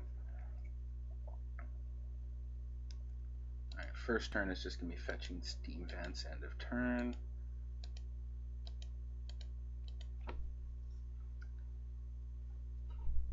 Okay, well, hey, good. So gut shot, it turns out, not actually dead. So I'm going to get the Steam Vents. may as well pay the life, and it amounts to the same thing if I'm going to Gutshot the Mimic.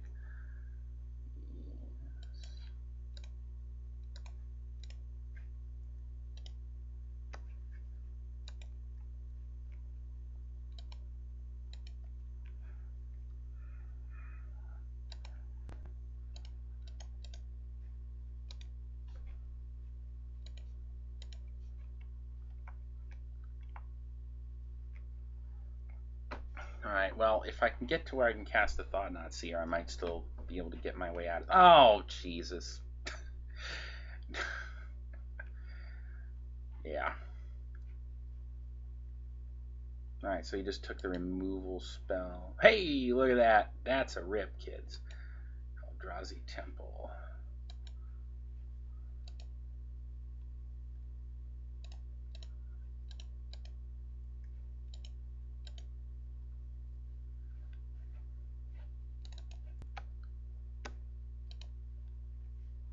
File Aggregate and 2 Drowners. Oh, and he's got the frickin' Eldrazi Temple in his hand.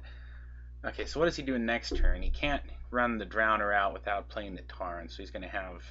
So I'm a turn away from him being able to play the Drowners, but man, 2 Drowners? I don't know how... You gotta be... This dude. Alright. I guess I could just take the Aggregate, but now I gotta take one of the Drowners. That's sick.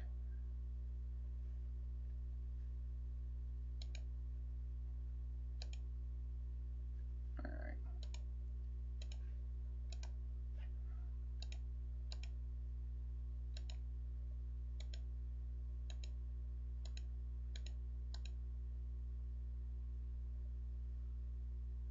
I didn't see any point holding that Mimic back.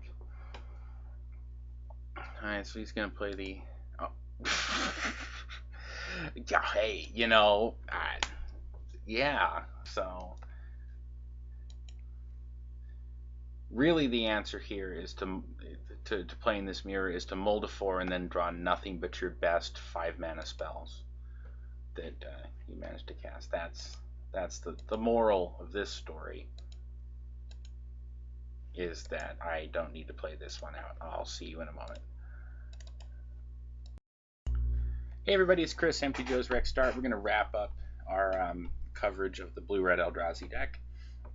I'm in the draw here, and I think this is fine. These guys are both pretty good with each other, and I'll have a Reality Smasher online. Not the most explosive hand, but it's okay. My opponent kept on 6.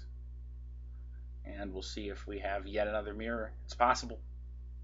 There are 2 basic islands. No, we do not. So we have Judge's Familiar. So we have some kind of blue, white, red, maybe control deck or tempo or something. There is some kind of deck that's playing this. It's kind of tier 2, but okay. So I'll play the Tarn. Just hide what I'm on, I guess, for the moment.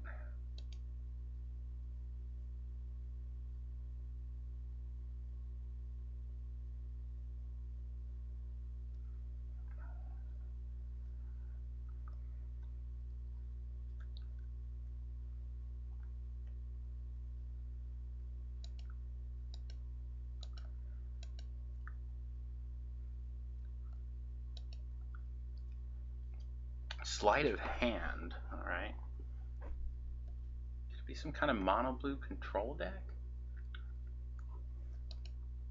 It's not something that I've seen popping up recently, that's for sure, but I do recall the Judge's Familiar, which was a card when it was first printed. It was part of that cycle of Deathrite Shaman and all these sort of hybrid 1-drops that we thought they had pushed for Constructed. So a lot of us expected, back when it was printed,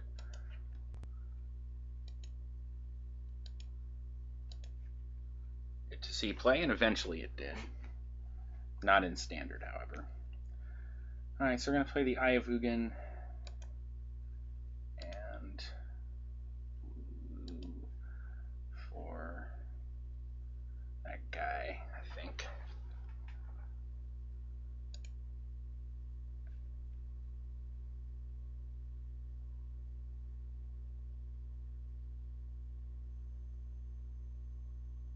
Actually, I should have played this one first. Increase the damage I was doing, and if I was going to bait her, but this one wouldn't have baited a removal spell, so that part didn't really matter. Again, assuming he was about to go Mountain Bolt me or something, he could just be blue. I don't know. I was going to dismember, so it did draw a removal spell. Okay.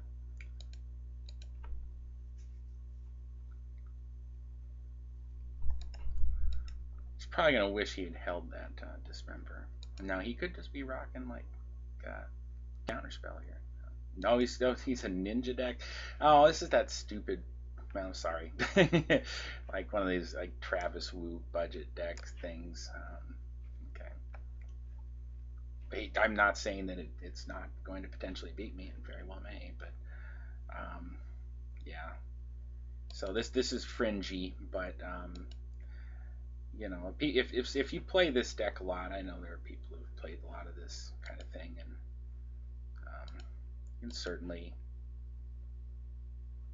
can certainly get there. Alright, so unless I'm rewarded with something cooler than that, it looks like I'm going to just be dropping the Sky Spawner. So I can play a 4/4 Endless one, if and I choose. I think I just play the Sky Spawner.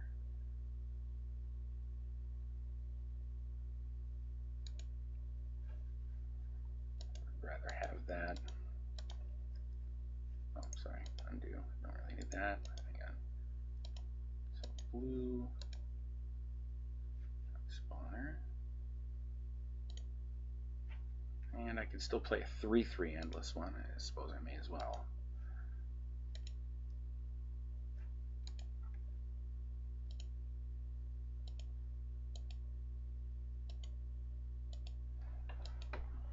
Yeah, so if I'm remembering right, I think he had that weird pitch spell. And again, this is if he's using the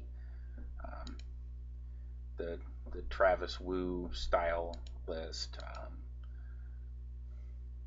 that they had the pitch spells in there.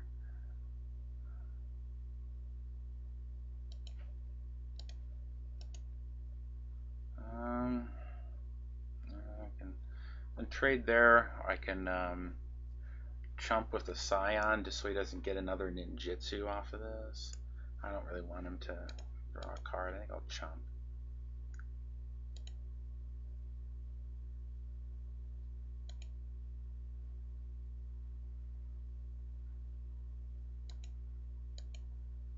Yeah, I mean basically it's an aggro control deck.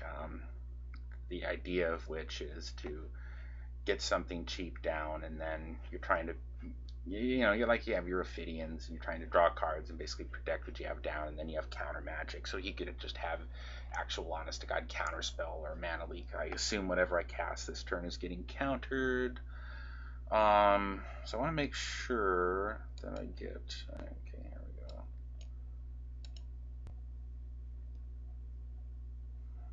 I'm gonna get a island. I want to at least get a 3/3 endless one down, and he will probably counter the Thought-Knot Seer.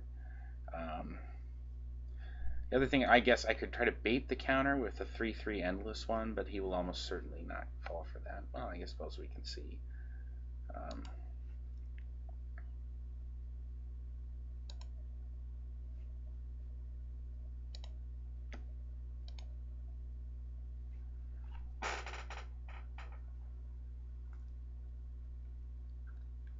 I mean, it's very transparent.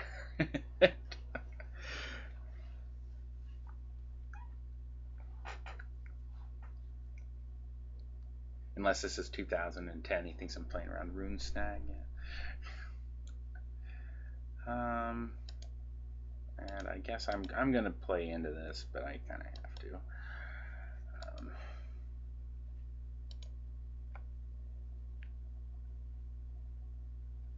Yeah.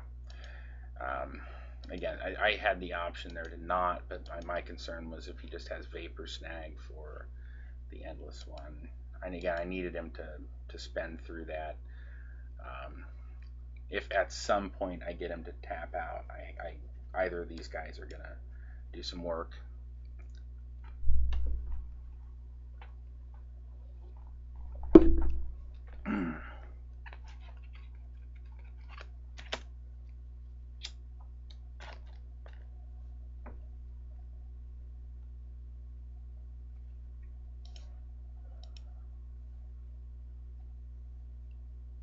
Boomerang. All right.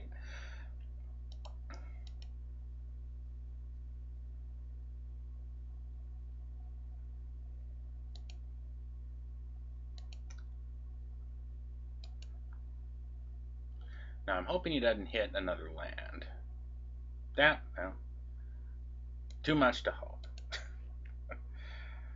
Oh.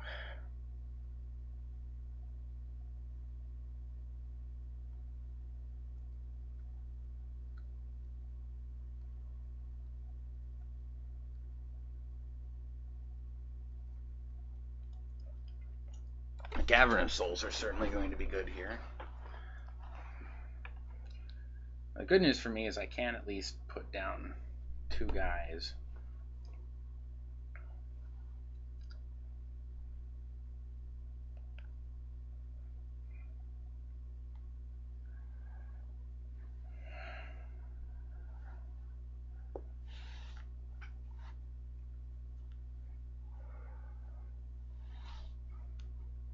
I am apparently waiting for him. So I can... The Reality Smasher I really would like to land, because that one, it's going to take him back down a card to boomerang it or do whatever chintzy popper thing he wants to do. Alright, so I can get another basic island here. So I can play the Drowner into the Mana Leak, and then play a 2/2 Endless one.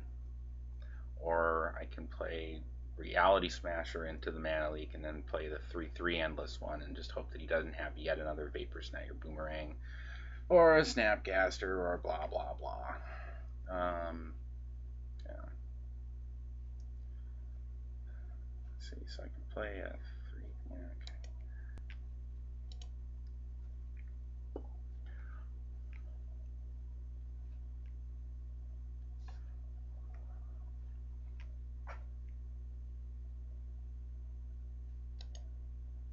Alright. So 1, 2, 3. Yeah, alright.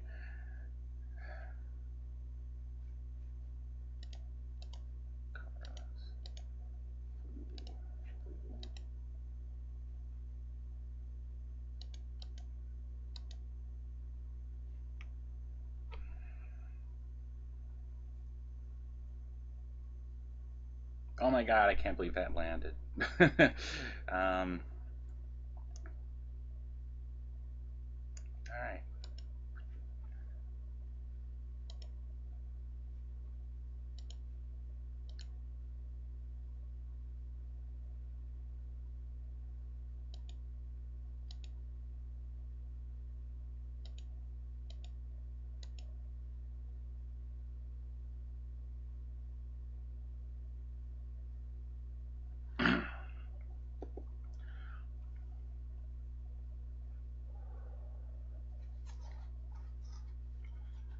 Alright, so I have 2 guys to hold the ninja off now.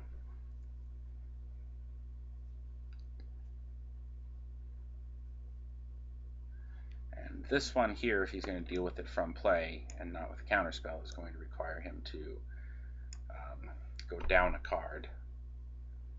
So he could Vapor Snag this or whatever. But then if he wants to boomerang this buddy, he's going to have to empty out, and at some point he draws blanks.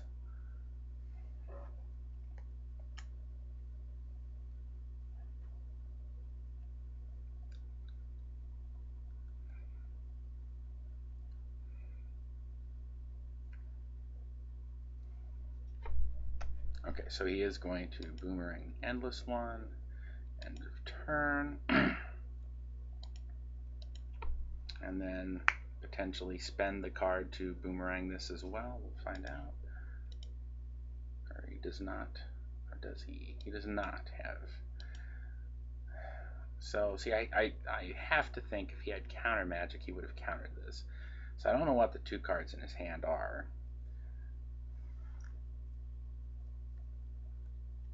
He could have a Dismember. No, he would have done. Hey, Cavern of Souls. Well, that's a guy.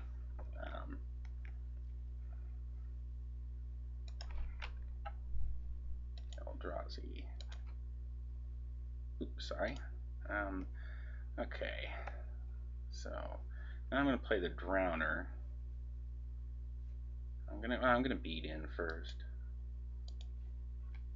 Let's see, he could dump what? Snapcaster, boomerang it. You planning to do that? He could be. Anyways, it's a good reason for me to go ahead and attack here first, see what he does. Because I'll be able to put enough bodies here that he ain't drawing off that ninja, I don't think.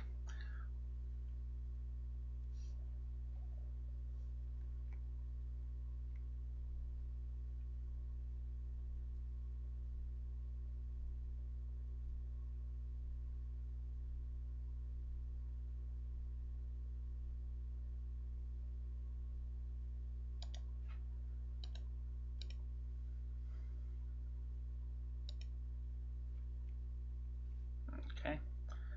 Alright. So I'm going to add a blue here. So 1, 2, 3.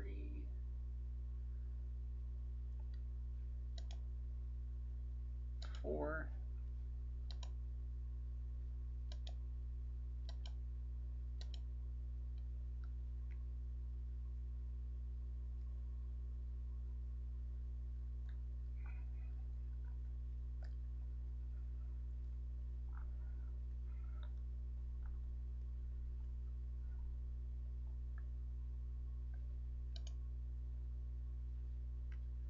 Okay, he scooped to that.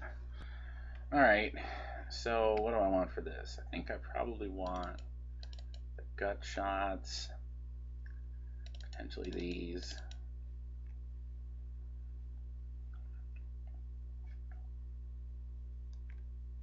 I want to take these things out yet again.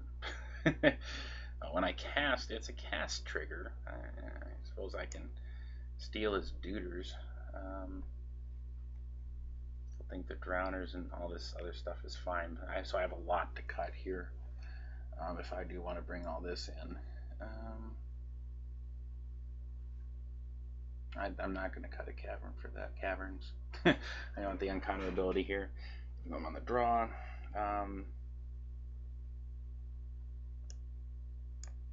don't know. I still don't like that. Maybe these guys are really awesome in some kind of matchup. I don't know what it is. I don't know.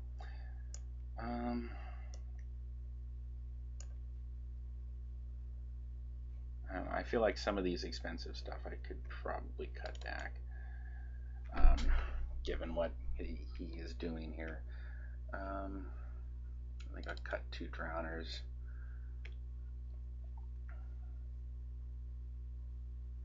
Does still leave me with enough guys that are likely to be big enough? Yeah, I think so. I maybe only want one of those. And I will bring in the extra mana.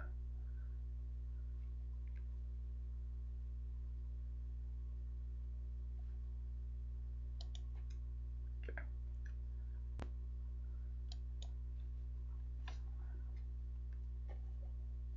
Alright, so game 2.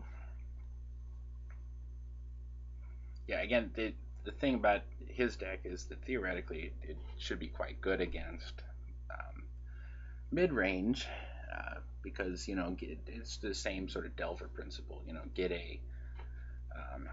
a cheap threat down and then just kind of protect it with all this tempo spells. Well, I obviously can't keep that. That I can keep. I'm going to file aggregate. I'm going to keep that fella.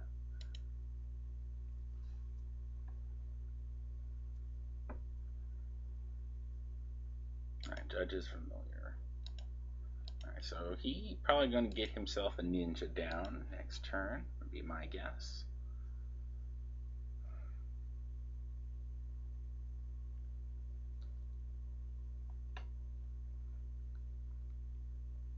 Be much more afraid of Delver.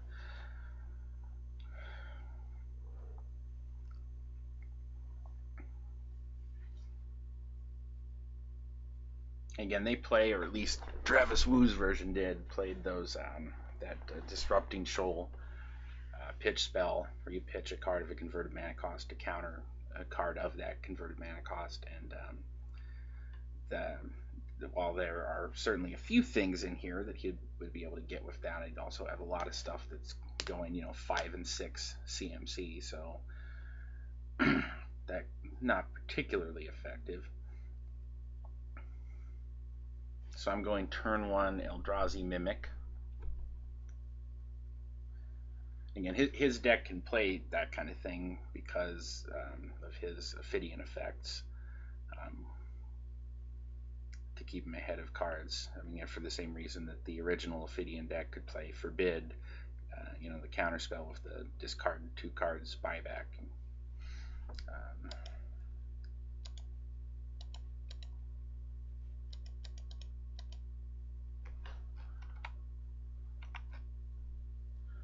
Alright, so next turn we have Vile Aggregate. We'll see if he warps in a ninja here, tapping himself out to do so.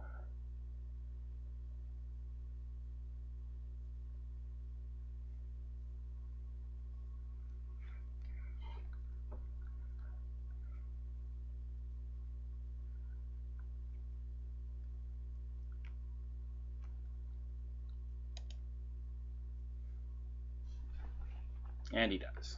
Okay. Alright, so I'm going to make a 3/3 on this one. I think I want to get the aggregate down, though.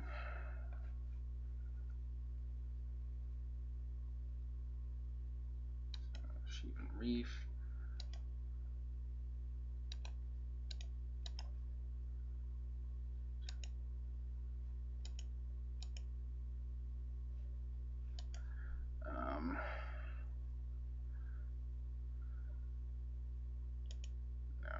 I am not. I'm holding back here. I'm going to keep his ninja off until I've stabilized. I'm assuming he may have a boomerang or a vapor snag for that. I want to at least make him have 2, which he may, but let's make him have it. Certainly wish that was an Eye of Ugin.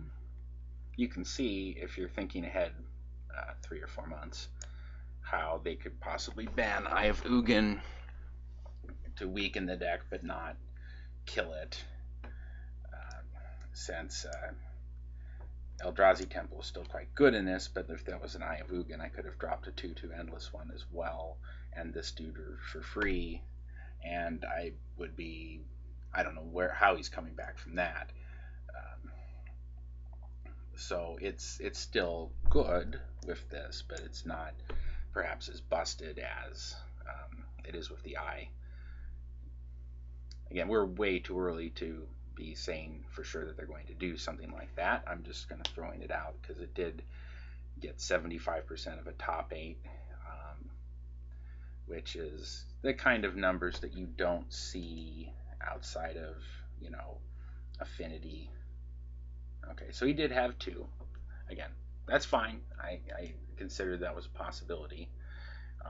I will have 2 guys who can deal with Ninja down on the floor momentarily.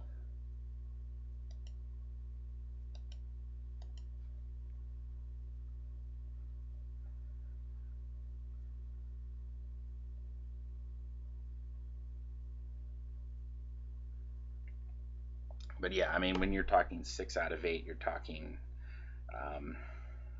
again, it really is better, in fact, than Affinity ever did in a major tournament.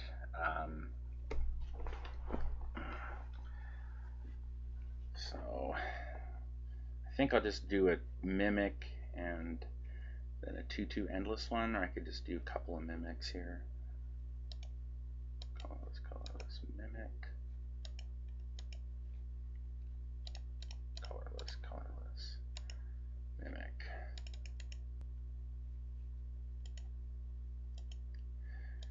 Again, the only reason Affinity never really did that, and I wrote an article elsewhere about this, was just that it, when I'm talking about when it was in Standard, and everything was still legal before the bans and everything, but there actually weren't very many high-profile Standard events that year. So mostly it was poor FNM players feeling the brunt of that deck being oppressively good.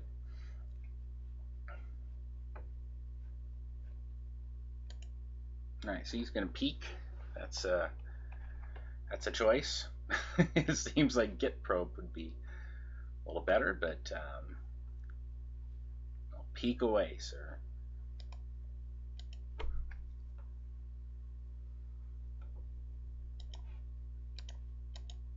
And a block there.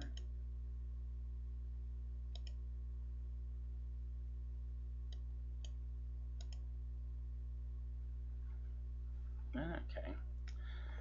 Dismember. Alright, so I can make a 3/3 Endless one and still hold up Dismember if I so choose. Am I really going to Dismember against him? I don't know. Let's go ahead and see if he may counter this anyways.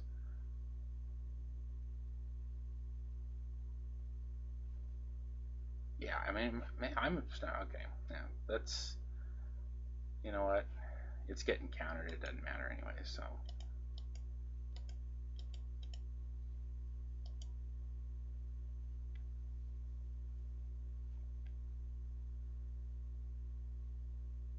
He obviously does not have a ninja, or he would have ninjutsu'd there. Well, I guess he could have been wanting to hold the mana up in case I had ripped the land to cast a Reality Smasher. I certainly would have wanted to hold up the counter spell. Deprive. Alright. I am feeling deprived. I'm going to attack. Since why not? Can't block that anyways.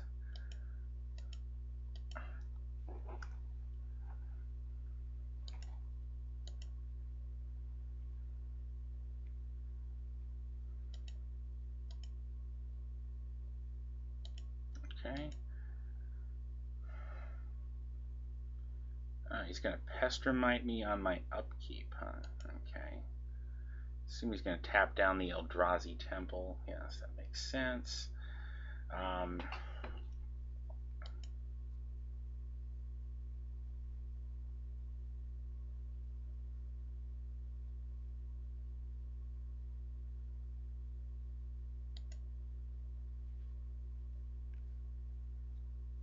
Yeah, okay.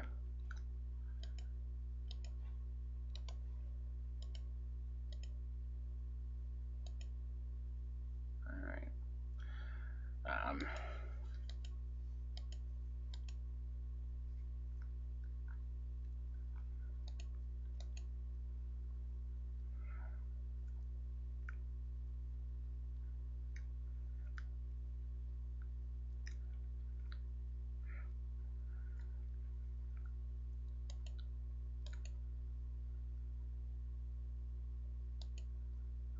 Okay. And a Delta. And boomeranging the temple now.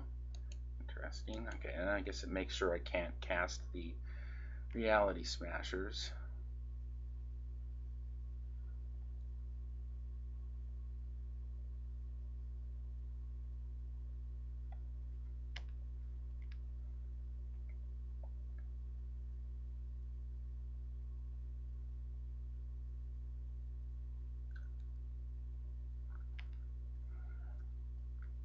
I sometimes wonder, because I wasn't really playing during the sort of late 2000s, that you know, you had a situation where this was still legal, and they wouldn't print that now.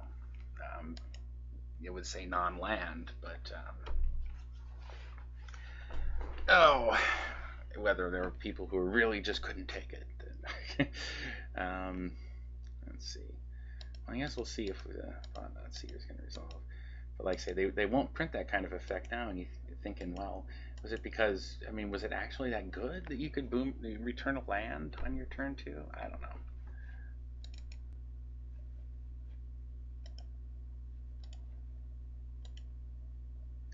Alright, he's just got an island.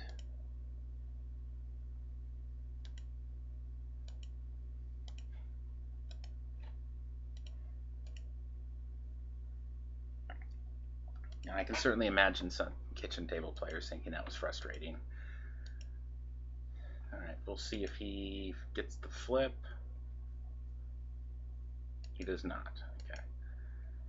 I am pretty low on life to the point that I'm starting to think that Dismember should not be in here post board against him.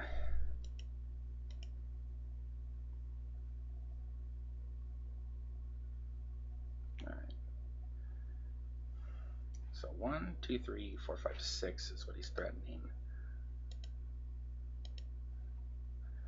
Yeah, so it wouldn't have made a difference to bring in. It doesn't change the math.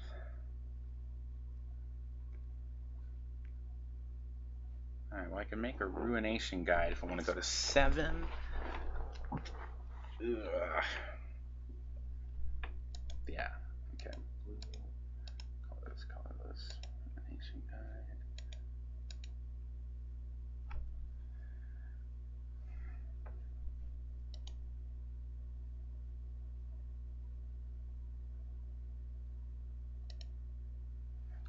Alright, do I have a win here?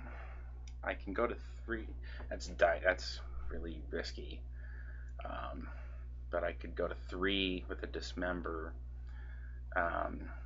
kill the bird or whatever, the Delver or something, and then I could be swinging with lethal potentially here. But somebody would have to chump something. Well, he's gonna have to chump anyways. So actually it doesn't change the math here.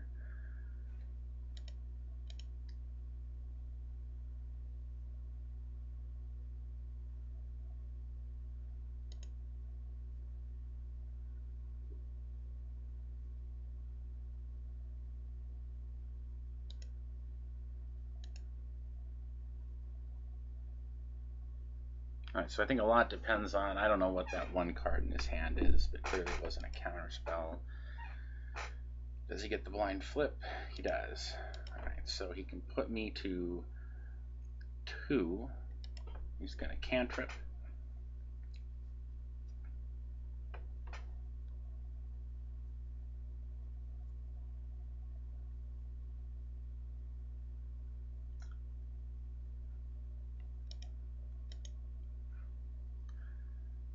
Alright, so he's swinging. I can't do nothing about it.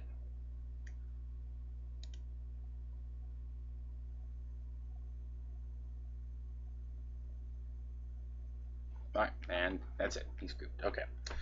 Alright, so pretty successful, I think, with the deck. And I'm pretty happy with it. It's getting late here, but I was excited that I was able to bring you guys some match play with a sort of cutting edge current deck that's going to be all the discussion this week. Anyways, it was fun and liked playing it, and I hope you like the videos, and I will see you guys next time.